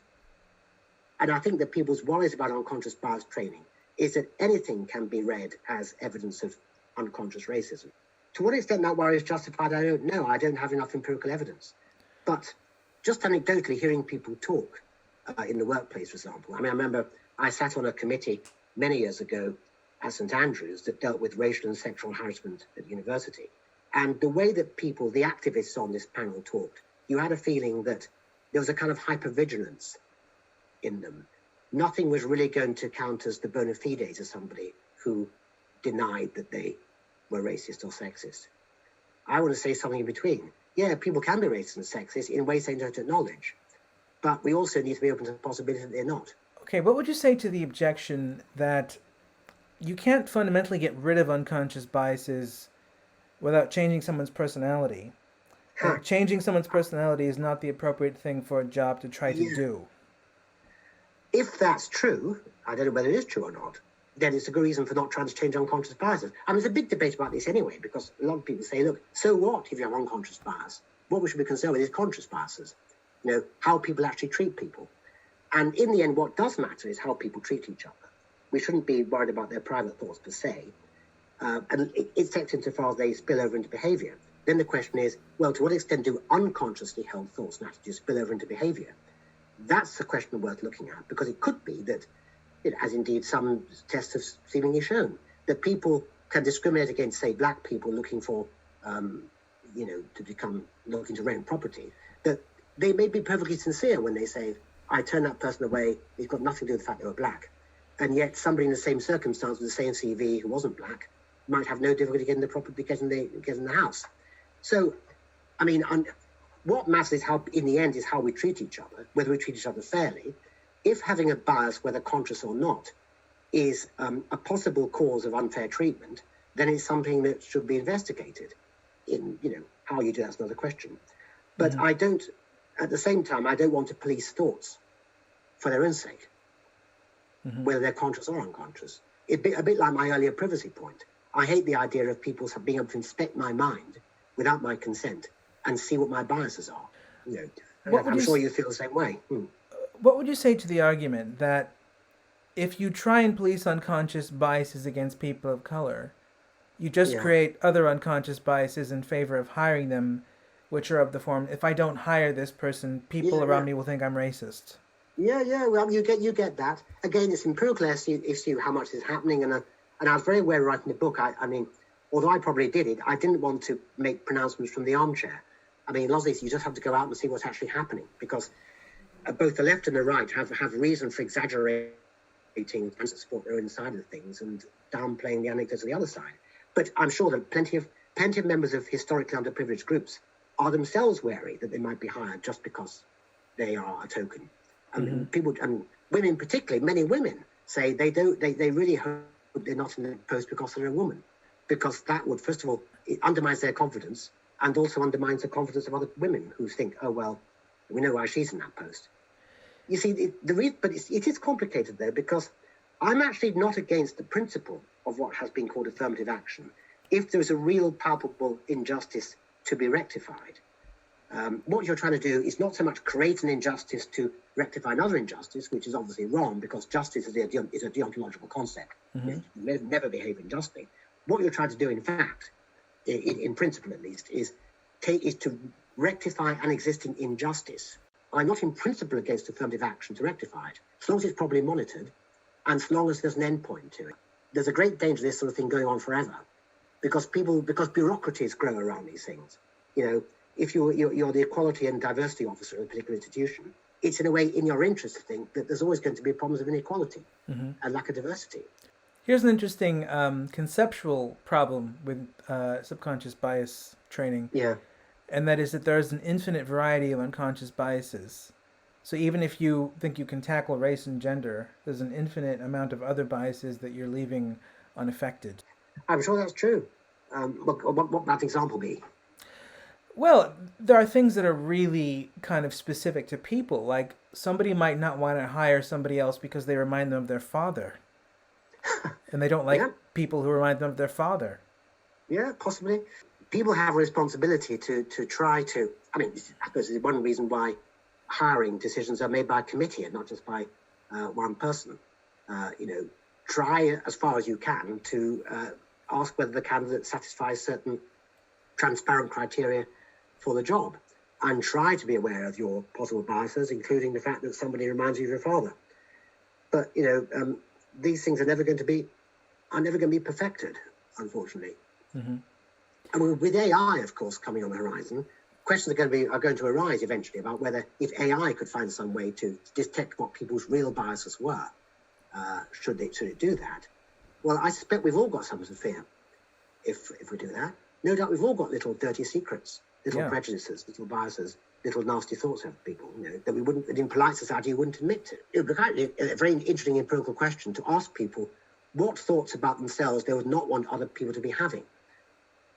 I mean, supposing, for example, that somebody liked to fantasize about violently attacking you, but they never ever went close to violently attacking. They just never did it. But I just discovered that somebody, so maybe I come across their diary by mistake, and they've written that they fantasize about attacking and chopping Piers Benn's head off or something. Should I worry about that? Well, I'd worry if I thought they're going to do it. But I think, well, possibly I'm unusual, but it wouldn't bother me that much that they actually had this fantasy. Mm-hmm. Unless it really were a behavioural disposition or a desire. I mean, I'm going off the point a bit, but there's a question about the privacy of the mind, which I think, there are real, There's that I want question. my thoughts to be private. Yeah, and there's also another interesting objection to implicit bias, which I don't hear that much, which is less about the privacy of the mind, but it's the idea that the relationship between the boss and the employee is always one that is fundamentally biased because it's a relationship. So what you do initially is you get a bunch of people applying for a job. You select the best resumes, you select the most qualified people, you shortlist them to the top. Maybe you've got 3 that you're going to choose from. But when you decide which of the 3 you're going to choose from, the criteria, when things function well, not when things are bad, the criteria that you use is, if they're all equally competent, it's who do I get on best with? Yeah. Who would I, be a most efficient partner with in this enterprise where we're having a kind of business relationship? Collegiality, yeah. Collegiality is a perfectly legitimate and proper criteria for appointment. Maybe it shouldn't be the most important thing, but, as a tiebreaker, at least, and even as an independent consideration, it is actually important. Now, I can see what your next move is. Supposing I feel more collegial with people who are like me in some obvious way, like my age range, or they've been to a similar sort of school, or they're all white or something. I mean, okay, maybe you're not asking that question, but collegiality, yeah, is a perfectly reasonable thing to look for in a colleague.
Well, what's interesting about that is if the people like me is people with my skin color or people with my age range, then you might get a lot of pushback. But if people like me means people that are interested in philosophy or people who see things in a similar way, you might not. Yes. So you're saying that there might be greater collegiality between people who see the world in the same way. Yes. Yeah, I think that's true. And I think that hiring decisions often are made in that way, sometimes for good, sometimes for ill. I mean, the critique of the old school, the old boy network is that you recruit another old boy and you know you're going to have the same basic attitudes to things and you're going to support each other in various ways. So recruit somebody from a very different background, you might end up, there might be no meeting of minds, or you might end up being uncomfortable having arguments. So yeah, that's one. Let's say that collegiality is a prima facie good thing to have in the workplace, but that there might be other things. I mean, if collegiality turns to coziness, or if collegiality is just a form of coziness, we need to be quite careful about it. I mean, these are all very good questions, to which I don't have an answer. But would you say that if coziness leads to greater efficiency, productivity, and creativity within a business, it's perfectly justified? Could be. I mean, it depends on whether people who are whether people who are superficially different from the people running it, but internally very similar, would have a fair chance in being hired. So supposing that it's, middle-aged white men very close with each other looking to hire somebody, and there are two candidates. One is another middle-aged white man who also went to Oriel College, Oxford or whatever, and another one is a black woman who didn't go to university. Now, the question might be, suppose collegiality is an important and legitimate hiring criterion, are they as much prepared to look for the collegiality, the potential collegiality, in a person who's not superficially like them, as in a person who is superficially like them? That's an interesting question. I suppose the rejoinder would be, in 2021, the collegiality is more likely to come about because of political similarities rather than because of skin tone similarities. I think you're probably right. Yes. That's one of the divisive things about the so-called culture wars, if that phrase is correct. I hope it's about to end. I hope it's on the wane. But yeah, I think people, I mean, a bit like the policy exchange report about free speech in universities I was reading recently for something I was recently writing, about the number of people who, according to report, I think it was either Civitas or Policy Exchange, said in universities they would not feel comfortable sitting next to somebody at lunch who'd voted for Brexit. Yes. Now, I must say that I can think of it operates the other way too. I can think of a lot of leavers who might not feel comfortable sitting next to a smug metropolitan elitist Remainer. That's possible. But I suppose in the end it is feeling comfortable with people is a human desire. And I think, I know from my own experience that I don't feel entirely comfortable with people who I think are very much into identity politics and are hyper-vigilant about the views people express.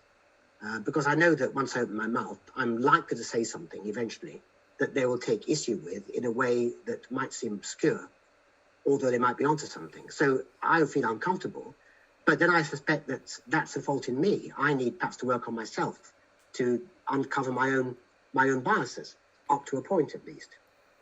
Do you think that the discomfort, though, in the culture wars between the different sides is understandable, though? Because in the case of the Brexit voter, the reason why they wouldn't want to sit by a Remainer is not typically because they voted for the EU and they think the EU is evil. It's because they think that the Remainer would see the Brexiter as a kind of scummy, horrible, person they want to cast out of polite society. That's why they don't want to sit next to them. It's fear of being judged. It's not fear of the EU. Yeah. And I think, again, we have to look at the actual facts because they're prone to distortion by all sides. But I know exactly what you mean. I have come across Remain supporting people who do seem to have that attitude to Brexiters. But they're scummy. They're bad people. And I have a section in my book on this question about whether you can be friends with the enemy. Getting the answer is not at all easy. I said that, there can be reasons, actually, for refusing to start a friendship with somebody whose views you reasonably consider to be very bad. So in principle, there's nothing wrong, I suppose, with avoiding people's company if they really do have views which are evidence of a character that's so corrupt and so irredeemable and without any countervailing or counterbalancing considerations that you don't want to be a friend with them. I think the trouble with the Brexit thing, and I do have a brief passage on Brexit here, is that, as you say, it got absurdly divisive. Julie Burchill and Jane Robbins wrote a play, I think, that was performed in London about families falling out over Brexit, and I'm afraid I did come across a number of people on the Leave side, they're talking on the Remain side, they're talking on Facebook, in a way that I didn't so much see Leavers talk about Remainers. I mean, who talked about Leavers in a way I didn't see so much on the other side. that there was an idea that Leavers were bigots, racists, xenophobes, Little Englanders, racists. That was a trope, and a fairly unpleasant one. I mean, there were other tropes on the other side too. I mean, that Leavers were just metropolitan elitists and didn't care about democracy and snobbish about ordinary people. Right. But, yeah, you're right. That's a very interesting thing. I was when I was reading you describing the kind of metropolitan elite trope of the Leaver talking about the Remainer. Yeah. And this, to an extent, has become almost a conservative trope now, where that's the kind of go-to explanation of a liberal. A liberal is a sort of metropolitan person, ironically a bit like Piers Benn. Well, I'm a metropolitan liberal. I suppose I probably am, yeah. Yeah, someone who travels to different countries, is middle class, is very intelligent, well-read, works in the university. That's what people think, the Remainer is. But well, I mean, I did actually vote Remain, though only marginally, and I wasn't sure later whether I'd done the right thing. That's why I find the whole thing difficult, and I really didn't like the Brexit period. I found the whole thing agonising, actually. Yeah, me too. But one thing I was thinking about was, again, it's very easy to say that both sides in this are as bad as each other when it comes to dehumanization. But yeah, we shouldn't assume that. I agree. But I think in this case, the metropolitan elite snob was not something that Brexiters used to describe Remainers. It was something they were using to describe either Remainers who wanted to take away the vote once it had already happened, or Remainers who find them despicable for being Brexiters. I don't know. I mean, reading Spiked, for example, around the time of the referendum, they were obsessing about it. And I did have a sense that they I may be wrong, but they tended to paint Remainers as being this sort of anti-democratic, instinctively metropolitan, smug elite people. And that was a trope. I may be exaggerating the extent to which they did it. But I'm sure you're right as well that a lot of it was sincerely rooted in conservative democracy.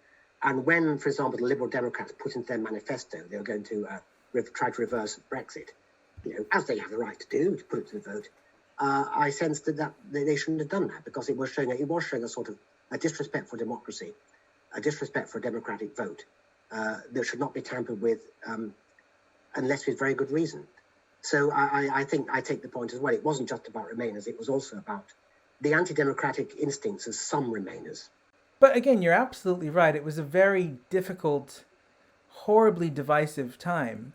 Psychologically, maybe more so than physically. It was not economically so terrible, but it was. It felt like a time when the country, maybe in a kind of a less over-the-top way, was experiencing something like what America experienced when Trump was elected. Yeah, and of course the same year, and they were often put together, Trump and Brexit. I didn't particularly like the time. I mean, I used to joke that if there's only one silver lining to the COVID pandemic, it was that people stopped talking about Brexit. That lasted for a while, and people only started talking about epidemiology and hospitalizations. I mean, nothing else to be said about COVID, by the way, I should add. But I found it draining because, like with all these things, it may be just a problem in me, but I did find it very hard to know who was right about Brexit. I listened as much as I could to the commentary, but so much of it was there's a matter of factual overload, information overload, and no impartial way to. No way to verify from impartial services who was speaking the truth when it came to predictions about Brexit, what would happen, and to do with the principles as well, some of which weren't discussed.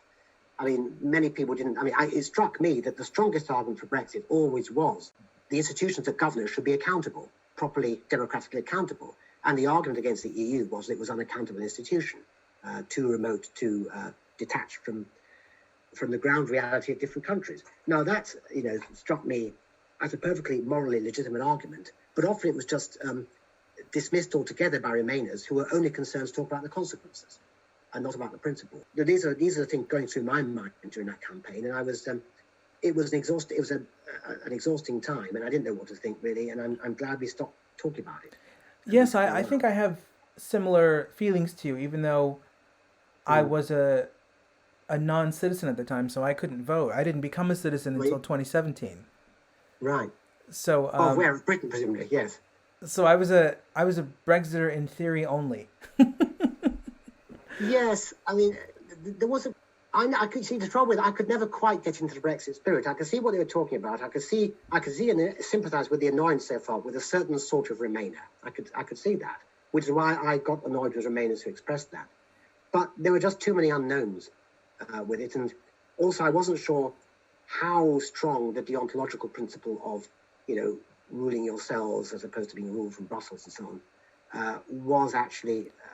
How strongly it held compared with other disadvantages there might have been to leaving the EU.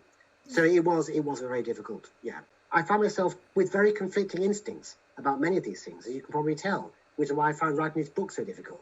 And that's why it's a really interesting, fascinating book. But one of the things that I kind of felt when I was in the pre-Brexit period, when I was deciding who to vote for or what to vote for, hypothetically, because I couldn't vote, but I was just thinking, okay, if I was British, who would I vote for? Yeah. So I was doing a lot of research in a completely impractical way because I just wanted to know what I thought. Yeah. And I didn't decide I was a Brexiter until a week before the vote. Right, okay, yeah. I spent like 4 or 5 months not really knowing. And I thought, well, it's not going to be that big of a deal because this is a really complex issue. And it seems like there's people on both sides. There's left-wing people who are Brexiters. There's right-wing people who are Remainers. Yeah. I was wondering maybe not that many people would vote in the first place. It didn't seem like something people were that interested and excited about before the referendum was announced. No, you're right. And often, I often wanted to ask Remainers, okay, so you keep asking Brexiters why we should leave, what the arguments are. I wanted to ask them, what's so good about the EU? Or what's so good about being a member of it? Maybe there are good answers to that, but there seems to be a default position. But that the default should be we stay in this EU unless these eccentric leavers can come up with a good reason to leave. Yeah. It struck me that the burden was equally distributed in my... So what I noticed psychologically was everybody was confused all over the place, and in the beginning almost disinterested. And it wasn't until about a week or two before the vote itself, when I made my decision, the conversation started to get really heated. But after Leave won, it seemed like there was a kind of misremembering of history. Everybody spoke as though it was obvious to anyone who was sensible that we should remain, and anything other than that was a sign of right-wing demagoguery and racism and xenophobia. Yeah, I know, yeah. And I felt like, why didn't you say this 2 months ago? Why didn't you say this 4 months ago? I think some of them did, actually, but yes, maybe some didn't. But it wasn't in the media the way that it was after Brexit won. After Brexit won, every 10 minutes, it was like, oh my God, this is so horrible. The plebs have come out of the sewers and all this other stuff. And I just remember thinking, if you feel that strongly about it, if you feel that it's that horrible that it should have never been allowed to have even been voted on, why did you not say that earlier? Well, sure. And some of it was said earlier, but I don't know. I suppose there's a kind of a sort of huddling together of people who expected to win and who found they'd lost and thought they'd been overcome by the forces of evil. That finally crept out the woodwork. But it's all psychologically interesting, I think. And to this day, I can never get my head around it because, if I believed the things that Remainers believed and wrote in The Guardian in the weeks after the referendum, as soon as it was announced in December of 2015, I would have been saying these things and I would have expected to hear them everywhere. It almost felt like people didn't realize how much they wanted Remain to win until it lost. Well, they didn't expect, they thought Remain would win. And I thought Remain would win until about 1 o'clock in the morning during the count, when one of the Tyneside seats went to Brexit side. But your earlier point about it not the straightforward dividing left and right is important. Tony Benn, for example, was one of those rare people, not rare at the time, who was a socialist and consistently pro-Leave. Using arguments that were very similar to those used by the Spiked crew and all the Jacob Rees-Mogg and all the people who argued for Leave about democratic accountability and sovereignty. I know. On the other side, people would just say, "Well, what is sovereignty anyway? And why is a democratic Europe so much worse than democratic Britain?" And those are all powerful points. What is the proper relevant unit when we talk about sovereignty? Is it the nation state? Is it a wider community? But certainly that argument was used by Labour Leave, and I must say, I had more sympathy with Labour Leave than many of my academic colleagues did.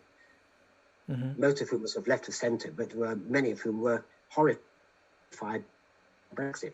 But what I said in the book about this, I didn't really try to sell the issue. I tried to talk about how people start making enemies because they assume that people who disagree with them are bad people. You know, Brexit is one obvious example, but you get it in lots of areas, other areas too.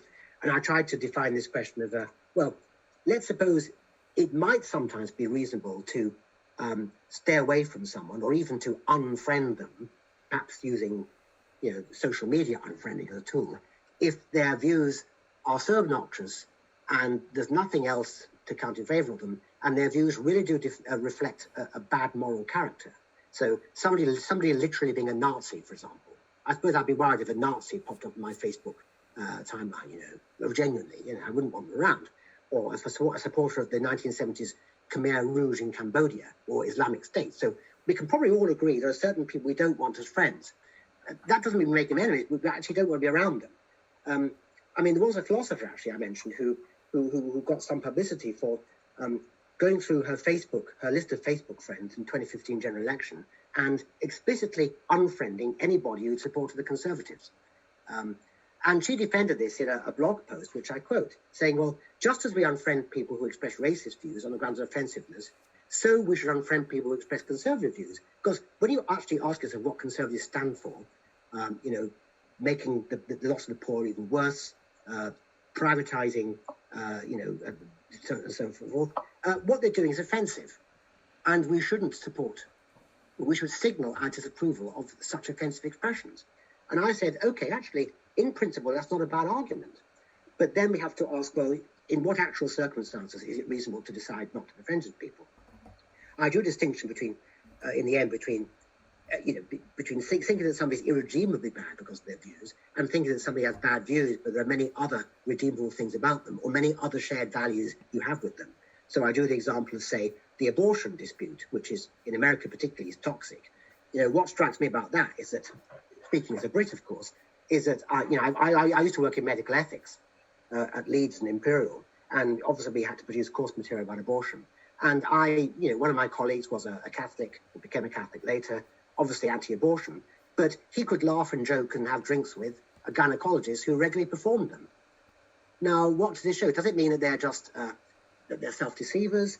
Does it mean that although each have radically different views about abortion, with one regarding it probably as murder, and the other regarding it as part of their day-to-day work, is it that they could recognise in each other enough shared values to get along together? So they might, for example, both have agreed that unborn children or fetuses don't look like babies. So it's excusable, at least, not if you don't think that a fetus is a person. Or is it that they both agree that other things being equal, of course women should be able to decide what happens to and in their own bodies. It's just that one of the parties thinks that the evil of abortion is so disproportionate that in that particular case, women shouldn't be allowed to have an abortion and so on. In other words, there are often shared values underlying superficial differences that might explain friendships despite differences. There's also a further question about whether it's reasonable to become an enemy of somebody who you disagree with. It's one thing to say, I'm going to stay away from this person. I'm uncomfortable around this person with those views, which I think can be reasonable. Another thing to say, I'm going to make an enemy of them. I'm going to dogpile against them on Facebook. I'm going to tweet horrible things. I'm going to get people to be nasty. That's what's been happening in the social media-led culture wars. And it connects with moralism, the desire to show you're a good person, signaling virtue by denouncing other people. And it's really one of the most horrible features of the last few years, I think. Okay, so let's take this to a personal level. Can you imagine people who hold views that are not as extreme as the Holocaust didn't happen and supporting the Khmer Rouge and so on, who you still would not want to be friends with because you find their views morally abhorrent?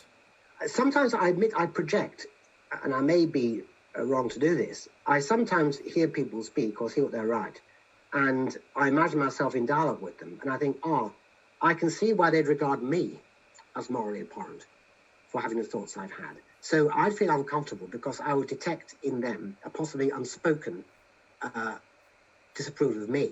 Now, of course, I could just be projecting onto them my own disapproval of them. It's hard to know what's really going on. But when I have felt uncomfortable with people, for example, in my own profession, who have, say, been very outspoken in favour of positions which I think they oversimplify, I often don't want to utter my views or doubts because I just have a sense that they think I was a bad person. It could be me who thinks they're a bad person. And if I'm honest, sometimes I might think that in some cases they are, that to the extent they think this, that's a character flaw. But, I think I should admit, just like most people, there are certain people I find I'm more comfortable around than others, and that's partly determined by their attitudes. Now, which doesn't mean I'd be unpleasant. Yeah, I understand that. I mean, this is a difficult issue for me. I found this section really fascinating because this is something I've personally wrestled with myself. Because I did talks under the heading Art of Thinking, where we would encourage people to use empathy, clarity, and courage. By empathy, try and be empathetic to somebody who says something you think is absolutely horrible.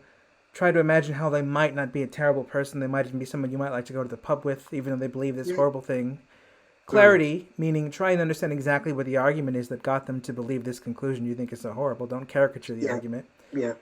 And courage, meaning if you disagree with them, try and change their mind. And even more courageously, if they give you a good argument, try and change your mind.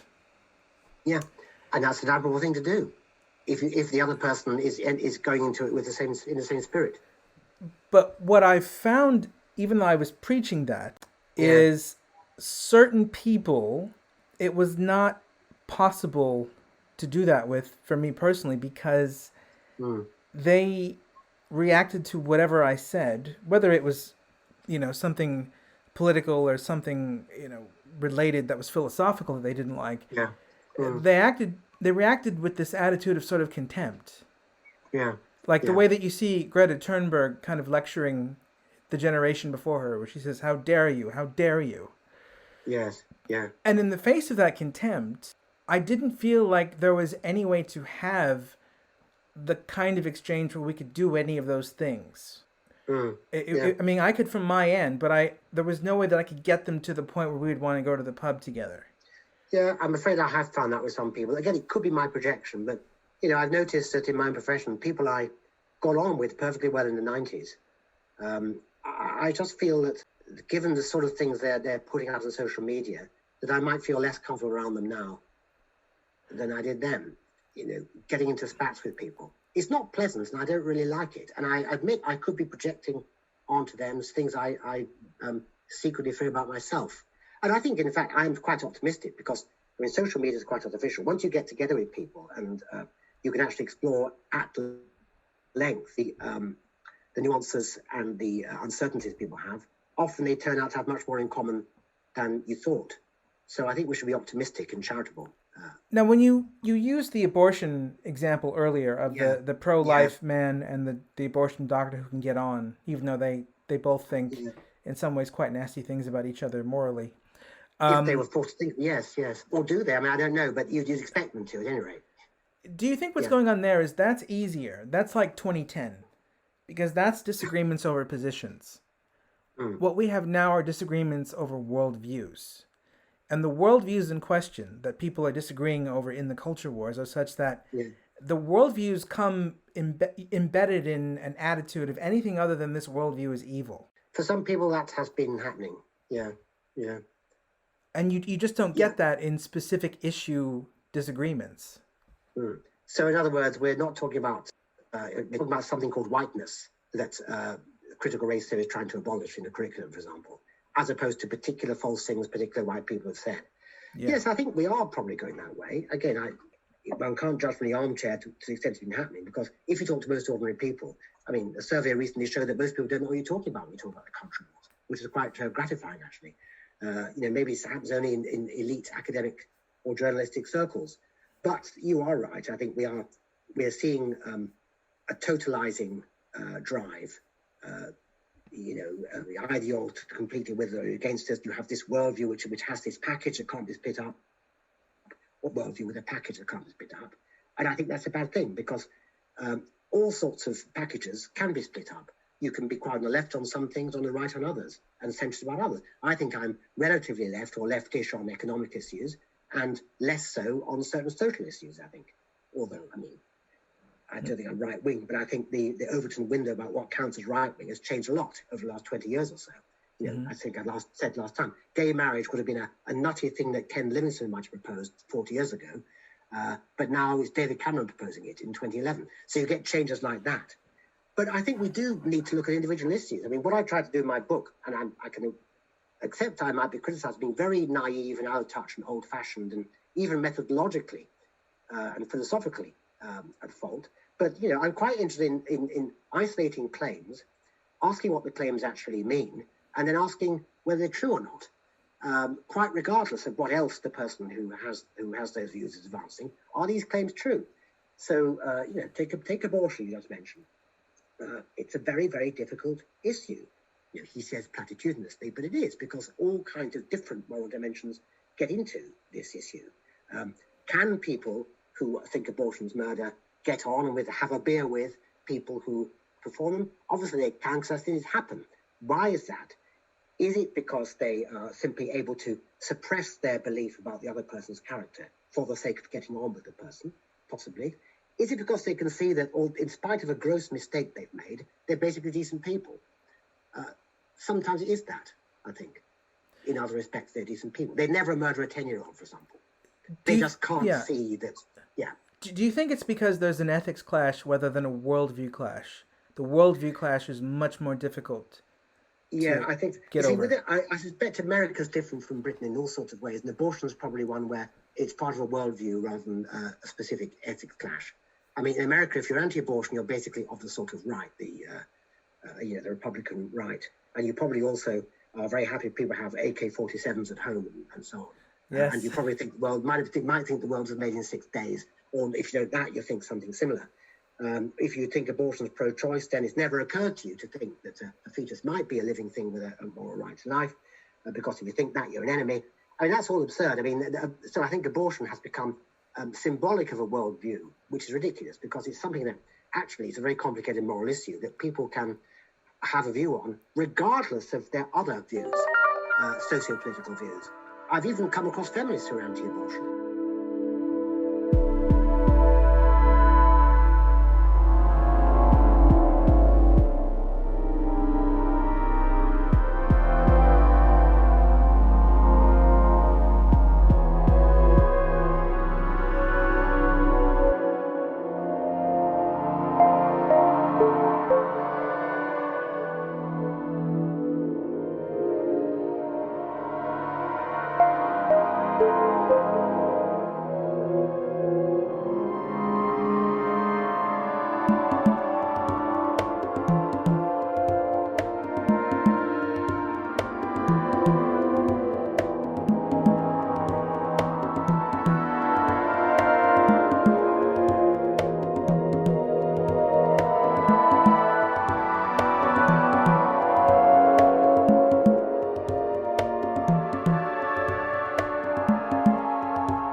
I taught abortion in, I think it was applied ethics in 2011 at Nottingham University. Yeah. And I came into those classes pro-choice. Everybody else came in pro-choice. I left pro-choice. But by the end of the class, everybody was divided. Yeah. And I thought, I'm not doing this, I'm pro-choice. But then I thought, well, no, this is a difficult issue. Once you understand the arguments, it's not really clear which side to go on. No, I agree. It isn't. I don't like saying this. I mean, I think academia is in this country is relatively tolerant because, in a strange way, whatever we say about the political right, I think a certain sort of Christianity is accepted and tolerated in academia, And one offshoot of that sort of Christianity can be quite pro-life views. And so it's accepted as part of that package. Is if people say, oh, well, she's a Christian, so yes, you can understand her being pro-life. At least she's sound on racism or green issues and so on and so forth. But it is one of these issues where it shouldn't be seen as part of a worldview. I mean, if it's part of, say, Catholicism, I suppose it is part of a worldview, but then it can be separated from religion. It comes down to a question about, which is tremendously difficult, about on what basis we ascribe moral personhood to living creatures. To what extent is potential relevant? What do we do when it clashes with other important interests? And anybody who thinks the issue is easy to resolve should probably think again. So it doesn't surprise me your class came up with divided views, because it suggests they thought about it. You presumably gave them reading material. You didn't just make them listen to you. Your views didn't change because you've read this stuff years ago probably, and you decided what you think. But for people coming on this stuff for the first time, and they read, say, it might be John Finnis's article arguing that a fetus is a living human being with a right to life, all the standard literature, they're going to think, oh, never heard this before. I thought they were just bigots who thought this. No, here's an argument. So, I mean, it's a victory for your teaching if people did go away with different views. But, I mean, even then in that class, it would never occur to me or anyone in there, I think, that we would not get on because of differences about that issue. Yeah. Whereas in a contemporary class, like, I could never teach feminism today. Even if I was teaching it from a disinterested, perspective, where I say to the class, I'm not going to tell you what I think, I'm just going to show you the arguments. I could never do that, because with that subject, there's so much worldview polarization and contempt. I don't know how it could be a good class, to be honest. Well, I couldn't teach feminism because there's so much to read, and it's got so specialized, and scholarship is mountainous. But I do very introductory classes on feminism, and have done. It's all right where I last taught, being suspended by the pandemic, because these are at Fordham University, London Centre. They're mostly business students with a Catholic background, many of them. So they're quite socially conservative for their age group. And they are quite Socratic. And I mean, they're quite prepared to listen to all sorts of arguments, which is, pro and anti-abortion, pro-left, pro-right. But I trust your experience. I haven't experienced it myself, but I trust your experience when you say, in many classrooms, it will be very difficult to teach this sort of stuff, because people are asking, are you with us or are you against us? Do you share this worldview, or do you reject this package? And it must be terrifying to teach in that atmosphere. Or even, why are you teaching this? You're a man. You get that as well. Yeah, well, I've never had that. I mean, I've sometimes, to guard myself, I sometimes propose that argument in front of students. Maybe I say in a semi-jocular way, maybe I shouldn't be teaching this because I'm a man. But I've rarely, if ever, come across anybody who said, oh, no, I agree, you shouldn't be teaching it, off you go. I just don't encounter that. So maybe there are some sort of places where students are like that, but I haven't personally encountered it much. Well, I think that's a hopeful thing to actually hear. It's good to know that you work with students that are influenced by Catholicism and conservatism enough to be able to discuss left-wing views in a dispassionate way. Yeah, it's my very impression. It's a very sort of impressionate thing to say. I mean, I'm just thinking of democratic and Fordham. If you study business, you're not as likely to be far left as if you studied, say, cultural studies. And if you come from a Catholic background, you probably not a very fervent practitioner, but it's in the air. You know about it, so you're likely to be influenced by those arguments. You like to take them seriously. But yeah, I can't really generalize on these questions. Well, one thing I found that helps a little bit when it comes to trying to get on with people who are really radically opposed to you politically and have contrasting worldviews. This doesn't always work, but this helps a little bit. If you ask them questions initially without saying what you think. Yeah, well, I do that. And then the questions go even further to the left than they are. I do that too. Yeah. Yeah. So if they know that you can go further to the left than they are, if you then come around in the end and say, well, I'm actually a bit more sympathetic to this centrist or right position, they're not quite as angry with you. Yes, and I think what makes many people angry anyway is a sense, not that somebody disagrees with them, but they haven't bothered to understand what somebody else thinks. They haven't read the stuff that they found influential. So if you announce yourself to be against feminism, but it turns out you actually have read all these feminist classics, and you've read all the modern stuff coming out, then you can throw people off guard. They'll have to say, okay, at least he knows his stuff. He's read the stuff. He may not have understood it, but that's why it's very important to, I think, to keep one's class quite close to one's chest as far as possible. Sometimes to adopt devil's advocate positions, which can be a perfectly honest move. And sometimes it can have to spin off that people who might suspect you ideologically a bit can be thrown off guard by you adopting positions even more extreme than theirs, because it shows you understand it. And then you say, okay, this might be so. Well, let's have a discussion about this. What are the weak points of this argument? What might somebody say? Give people a chance to speak out. I find it usually works very well. I don't find students, not the ones I've encountered, aren't these sort of intersectionist radicals or whatever they are, anxious to shut people down. They make the headlines, but I think most students just keep their heads down and want good grades. So you've never, as a teacher, encountered students like the students at Yale in that video? Well, I've counted one or two. I mean, I'm looking back, I've counted people saying that sort of thing, but maybe when I've taught to be effective, I haven't, it's in the air a little bit. You find those views aired, but sometimes you have a sense they're being parroted rather than said with conviction. A little bit. They've picked certain ideas up from the culture. So they might talk about all these studies that prove a pay gap between men and women. But when I ask them, okay, well, which studies in particular? They sort of cave in. They don't know. They just read there are some studies that showed us this massive pay gap between men and women.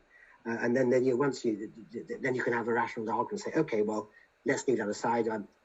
Could it be right to have a pay gap between men and women? Are there any arguments you can think of?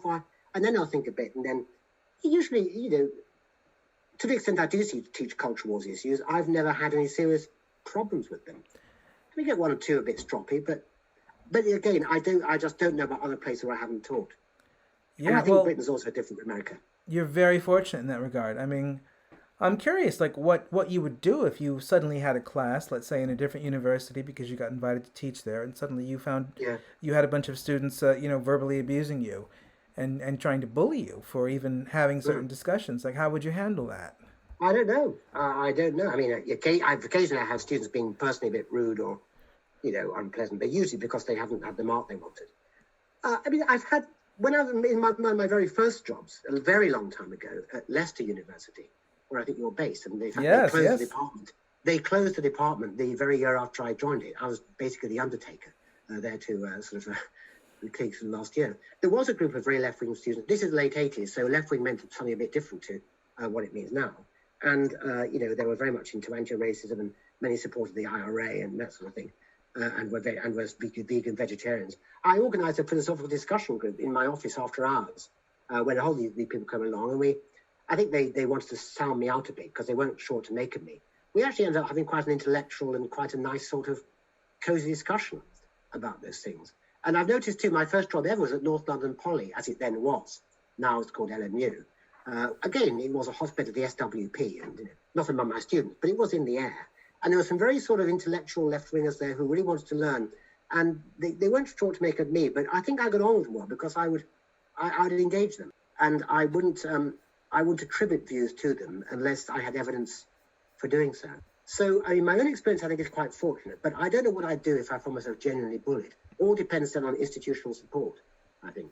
And the people I feel very sorry for are those whose institutions won't support them because they're scared. Yeah, people like Brett Weinstein initially and Nicholas Christakis. Well, that was shocking. I mean, that was surreal. I mean, I haven't talked about that, but that was worse than Yale. I mean, what happened in 2017, the sort of sit-in and increasingly violent and unpleasant. I saw some of the video. It was truly scary. It was a kind of, I don't know what you call it, a mass hysteria or something of that sort. It was scary. Oh, definitely. At a liberal university, yeah. Yeah, Evergreen College. For those of you listening who don't know, I think they had a day where they decided they wanted white faculty members to not show up. That's right. In solidarity with black people, they were asked not to show up. And Brett Weinstein said that he sympathized with the cause, but he was going to show up. And then there were sit-ins. He was denounced as racist. The whole thing escalated in a completely crazy way. Yeah, but one of the things that you see in the videos of that is it's not sort of doing justice to describe factually what happened the way that we did.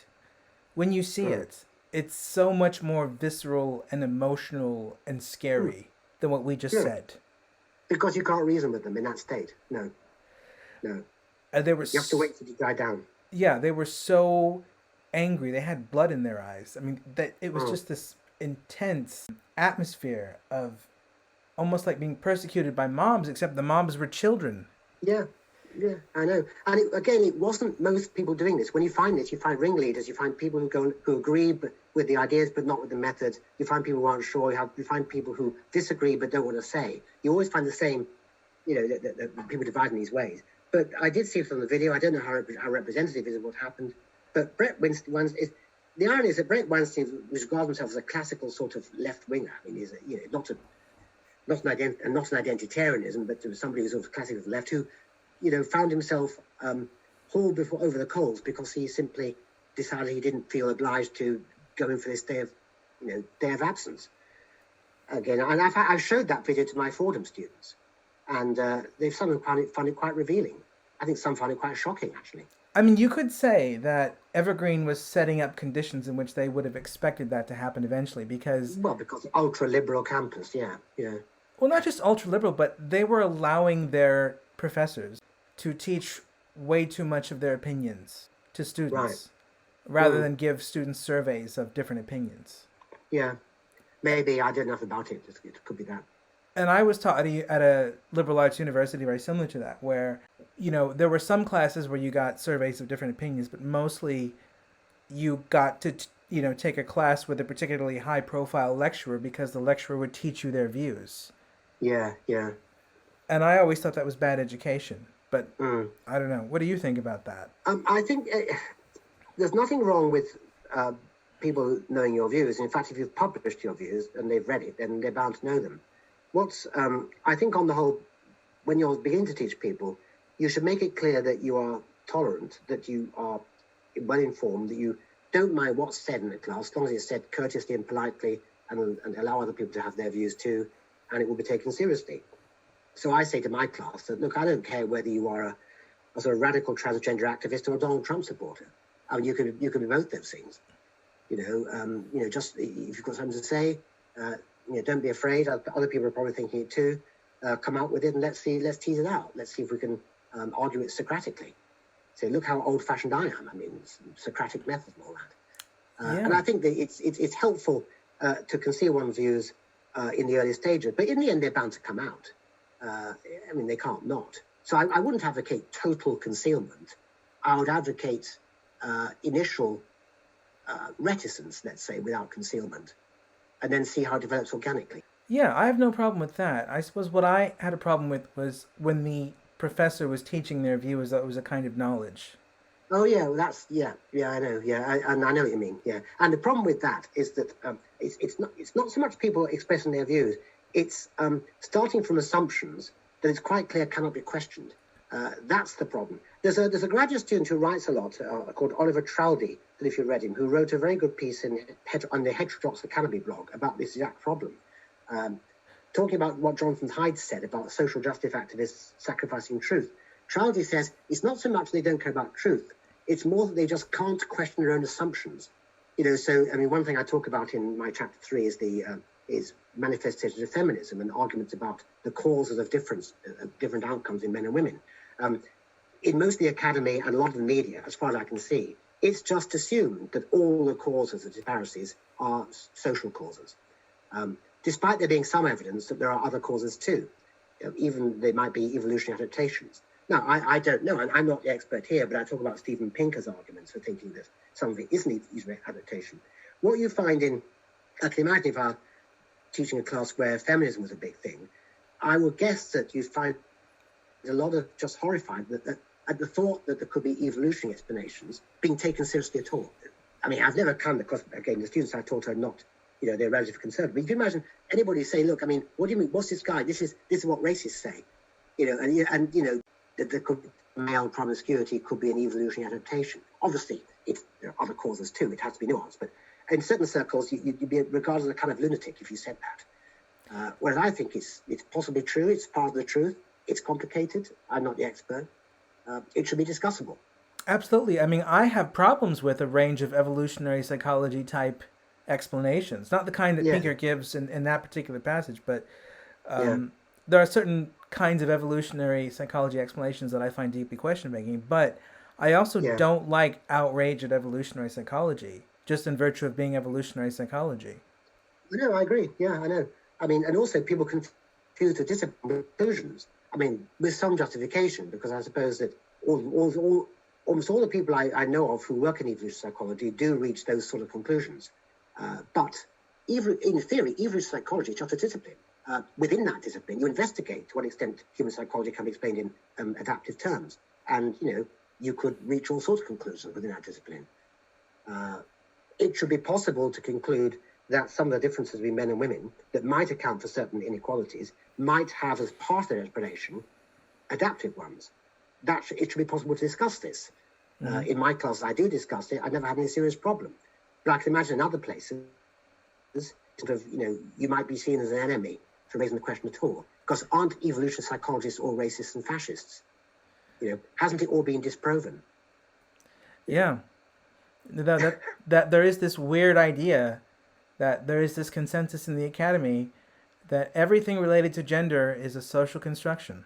Yeah, yeah, I And know. this has And already I been talk quite a lot decided. about that. I do talk a lot about that. But my main point is not to go into the evidence. I'm not a social scientist. Is to ask what the conclusions should be with regard to feminism. And I come up with a very old-fashioned account of feminism, a bit like the naive old-fashioned account of racism we just discussed, which I relate to John Stuart Mill.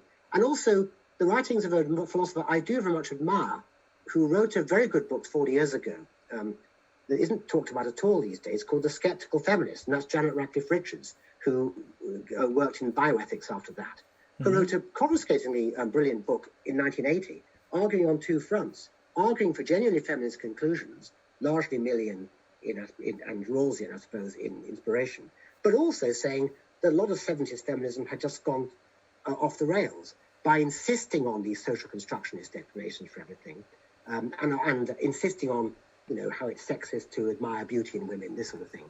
It was a very rational book. I think it should be on reading lists again. She's not taken seriously as far as I know, but that book, The Skeptical Feminist, was an evergreen. Okay, the examples and arguments are dated because she obviously wrote it in the late 70s. Things have changed, but the basic arguments are very Millian, very much what you find in The Subjection of Women, in which Mill says famously, look, to argue for equality of rights and interests, it does not matter what men and women are like naturally. And it doesn't matter what causes those things. It's actually irrelevant. The issue is, are you giving women a lesser deal in life because they're women? It's actually, you don't need to know what the causes are of the fact that women are in that society more passive or more agreeable than men. Is it because they're natural? Is it because it's been socialized?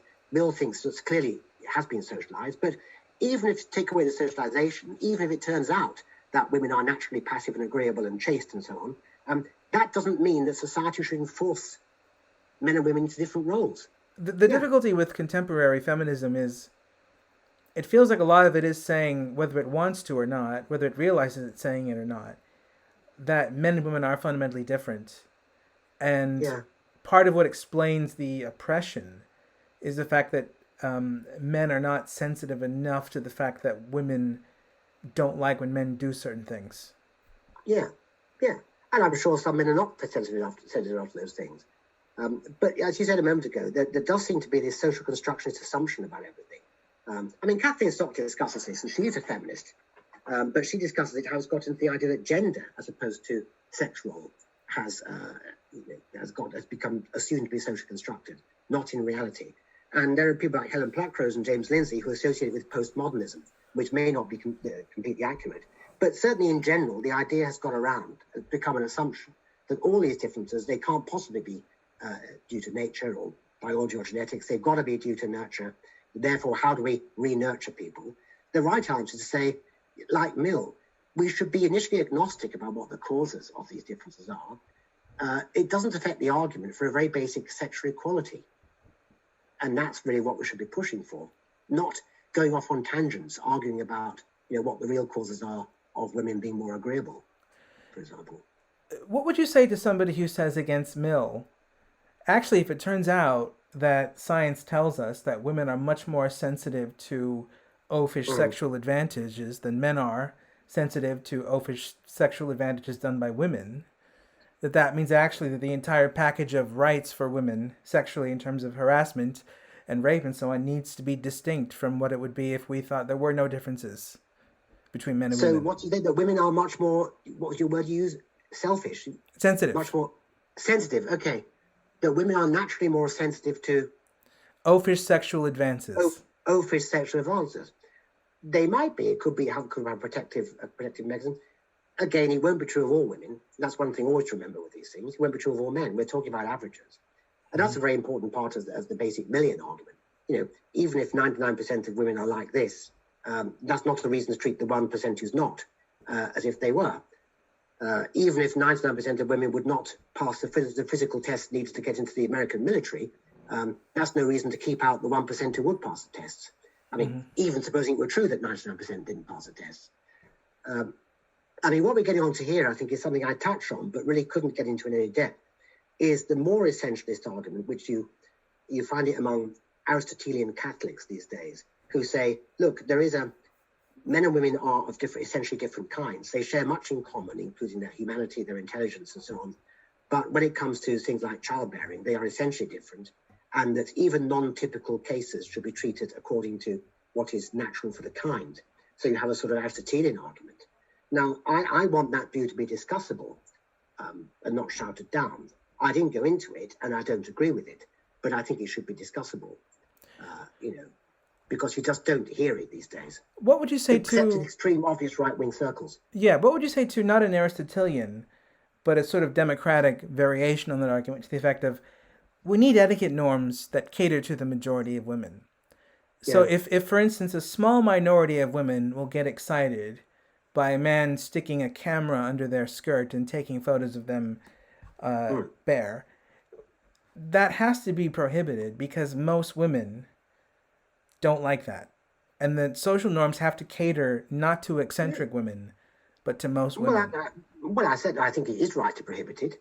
And, okay, supposing some people do like it, well, nothing is stopping them from making consensual arrangements with men to do what it is they want to do. I mean, this is no reason to allow people to do upskirt photographs of people who almost certainly don't like it and don't consent to it and wouldn't, because it's a violation of privacy. Mm-hmm. I mean, what these things are about? These are about violation. These sort of things. Mm-hmm. But is the violation claim in that particular instance a product of the fact that most women don't like it? If most women did like it or were indifferent to it, it would not be violation. No, I don't think it is. I have to think about it. I don't think it's because most women don't like it. You have to ask. I'm sure most women don't like it. In fact, I imagine very few women do like it. But you have to ask why it is they don't. I think it's probably to do with a protective sense of privacy and integrity that is that can be given a kind of moral expression if asked to. That there are certain sexual boundaries around people that ought to be respected, and that maybe one should not consent to certain things sexually, even if you want to. I mean, that's. So is this an ipso facto critique of the minority of women who find it exciting if a man puts a camera under her skirt? Well, I must say, I've never read of any such women. So, I mean, it sounds highly hypothetical, but it's logically possible there could be such women. But that's obviously no reason not to protect the majority of women who don't like it from laws against it. Of course, but I mean, if your argument is the dislike is caused by something other than dislike, it's something morally wrong, doesn't it follow that the woman who likes it has something wrong with her? Well, on the Aristotelian sort of view I'm proposing, it might well do. Yeah, I mean, I don't endorse this Aristotelian sort of view, this neo-Aristotelian view, but I suppose that people with that view would say, yeah, that because that violates woman's natural role as a mother. I imagine that's a view that would be held by people with that sort of Aristotelian view. Yeah. I mean, it's interesting because when you get into contemporary controversies like Me Too, you get examples like with Harvey Weinstein where most people would not want to be subjected to his behavior, whether they were male or female. But you get a lot of examples like Aziz Ansari, for instance, maybe Louis C.K., where you have behavior that specifically would threaten women, but probably not threaten men if it were women doing that behavior towards them. Yes, and that could be because men are actually more likely to be able to defend themselves against it physically. That's always one possibility. I think with the Weinstein case, I mean, as the evidence accumulated, that he'd done some pretty criminal things that most women would not happen not to dislike. But if you ask somebody who disliked it, they wouldn't say it's a taste like a taste for dark chocolate or white chocolate. It's more because it gets at a deeply ingrained sense of violation. It's not. I mean, there are certain things that I might like and it's just the fact that I like them that gives me a reason to pursue them. So liking a particular foodstuff, it's not because I detect it's intrinsically likable. I just like it, so I eat it. I don't think other people ought to eat it as well. But there might be certain activities which are, let's say, intrinsically dehumanizing or intrinsically violating. And if somebody doesn't see it as such, that's a moral fault in them. Incidentally, that's apart from the question of whether most people like them see it as such. I mean, not to see that certain things shouldn't be done to people sexually would be a sign of a sort of moral deficiency, I suppose. Okay, here's an interesting question. It seems like probably most women are deeply offended by what's called the dick pic, when someone sends an unsolicited picture to them of their penis. Yeah. But at the same time, it does not seem grossly offensive to men to get unsolicited vagina pictures. Are men morally insensitive? Well, I don't know. I mean, I don't know the relative incidence. For all I know, men might be offended to get those sort of pictures. I suppose I can only speculate here. It comes down to the cultural associations of this sort of thing with sexual threat, that men might well be threatened by, what's portrayed by the pictures, whereas women might be threatened by it, whereas men are not. But yeah, I'm sure we'd have a long discussion, but I think it's a bit difficult to untangle just on the spot. It's a bit like the asymmetry when it comes to what counts as harassment, because I know that it's culturally assumed that most sexual harassment is done by men against women. I think that's also probably true. But it might also be true that certain things, when they are done by women against men, are not taken as seriously by those who take male-female harassment very seriously. And I expect that part of the reason for that is that that feminism has not got to a stage when it can take those things against men as seriously, but also it's come down to something about men's physical ability to protect themselves against sexual threats that women are less likely to have. Do you think some of the beliefs? Do you think some of the beliefs that are grounding these different responses from men and women are actually irrational beliefs? Irrational beliefs? Yes. Some of them may be. Some of them may be irrational beliefs. I mean, what's meant by a rational belief in this context, anyway? Well, a woman might be grossly offended that a man from New York sends her an unsolicited dick pic in the UK, but he's obviously of no threat to her because he's in New York.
Well, I suppose that the woman who feels it's a threat or at least an insult or violation, I I suppose she would see a kind of, or she would detect a sense of entitlement or a desire on the part of the sender to embarrass or humiliate, because that's what, it's plausibly is meant to be doing. I mean, I don't know whether how often that is the intention, but, she would detect an intention to embarrass, humiliate, or put her on the spot sexually, demanding of some sort of response from her that she rightly regards as a violation of her privacy, I think, quite regardless of the absence of any physical sexual threat from this particular person. Okay, so if a man in the UK receives an unsolicited vagina pic from New York, should he assume that there's been an attempt to humiliate him in some way?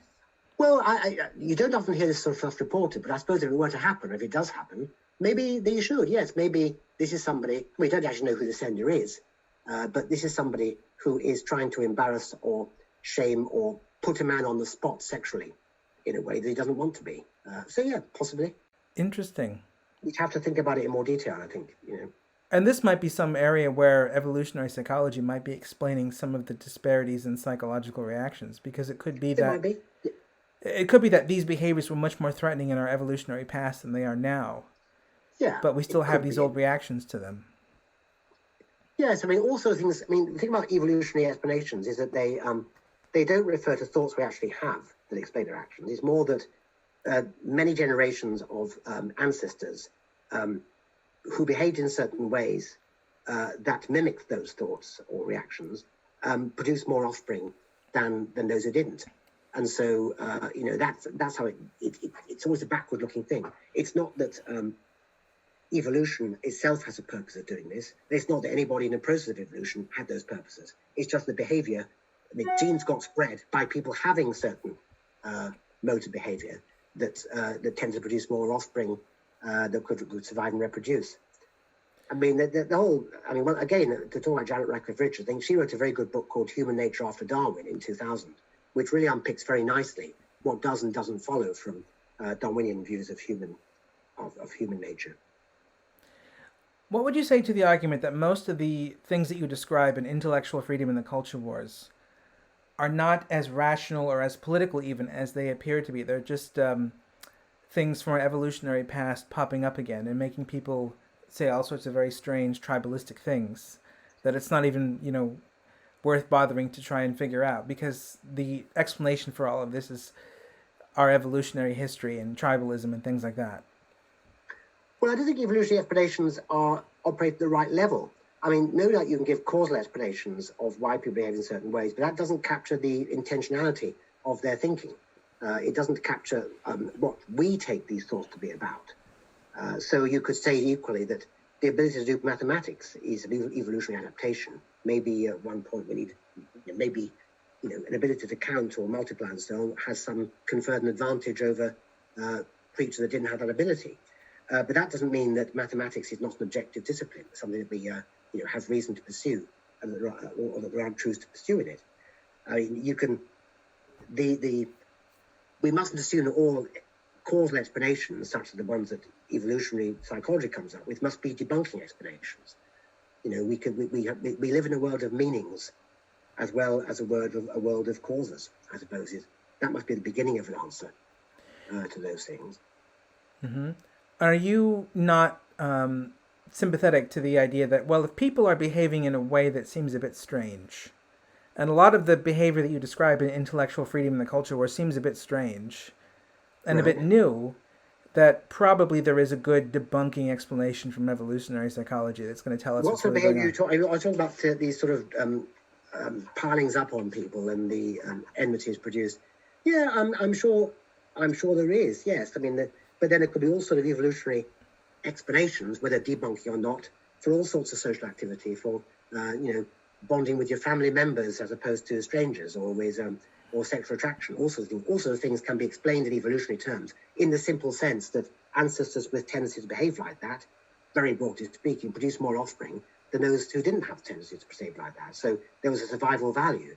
That itself is normatively neutral, and doesn't tell us what those practices mean to those who are engaging in them.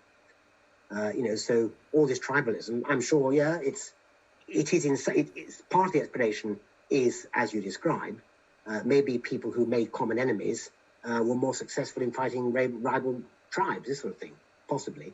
it doesn't tell us anything about the justification for the battles that are going on now, or whether we ought to be friends or enemies with X or Y. So I want to say, yes, it's a possible explanation, but not one that has a great deal of relevance to how we should proceed with these arguments. So the thing is, I'm actually quite sympathetic to many aspects of evolutionary psychology. What I've read of it, don't like the way it's demonized in culture wars. At the same time, I'm not one of those people who you find on the sort of right, some right-wing YouTuber of a certain kind who's always producing images and pictures of brains and producing reductionist explanations for male and female behavior with a subtext of this is how men should be, or it's natural. There's the side of the culture wars too, and I think it's deeply unhelpful. Yeah. So it sounds like part of your project is you want to take the arguments from both sides seriously. Yeah. To the extent I can. I probably haven't entirely succeeded, and this discussion has been difficult because there are all sorts of lines of inquiry that I just really need to have taken more time to explore. But yes, I'm trying to be Socratic. I'm trying to uphold that as an ideal. I think there is, as every the book, a great deal wrong with what you could broadly call the identitarian left. And I think, if anything, my targets are more often those people than those on the right. But I want to also say that there's no excuse for not taking the arguments of everybody seriously, and no excuse for not noticing pretty bad things happening on the cultural right as well. Yeah, definitely. Roughly speaking, my view is, I don't really know quite what it is. It's not that far off, say, Helen Blockrose's view, although I'm less of a humanist than her, I think.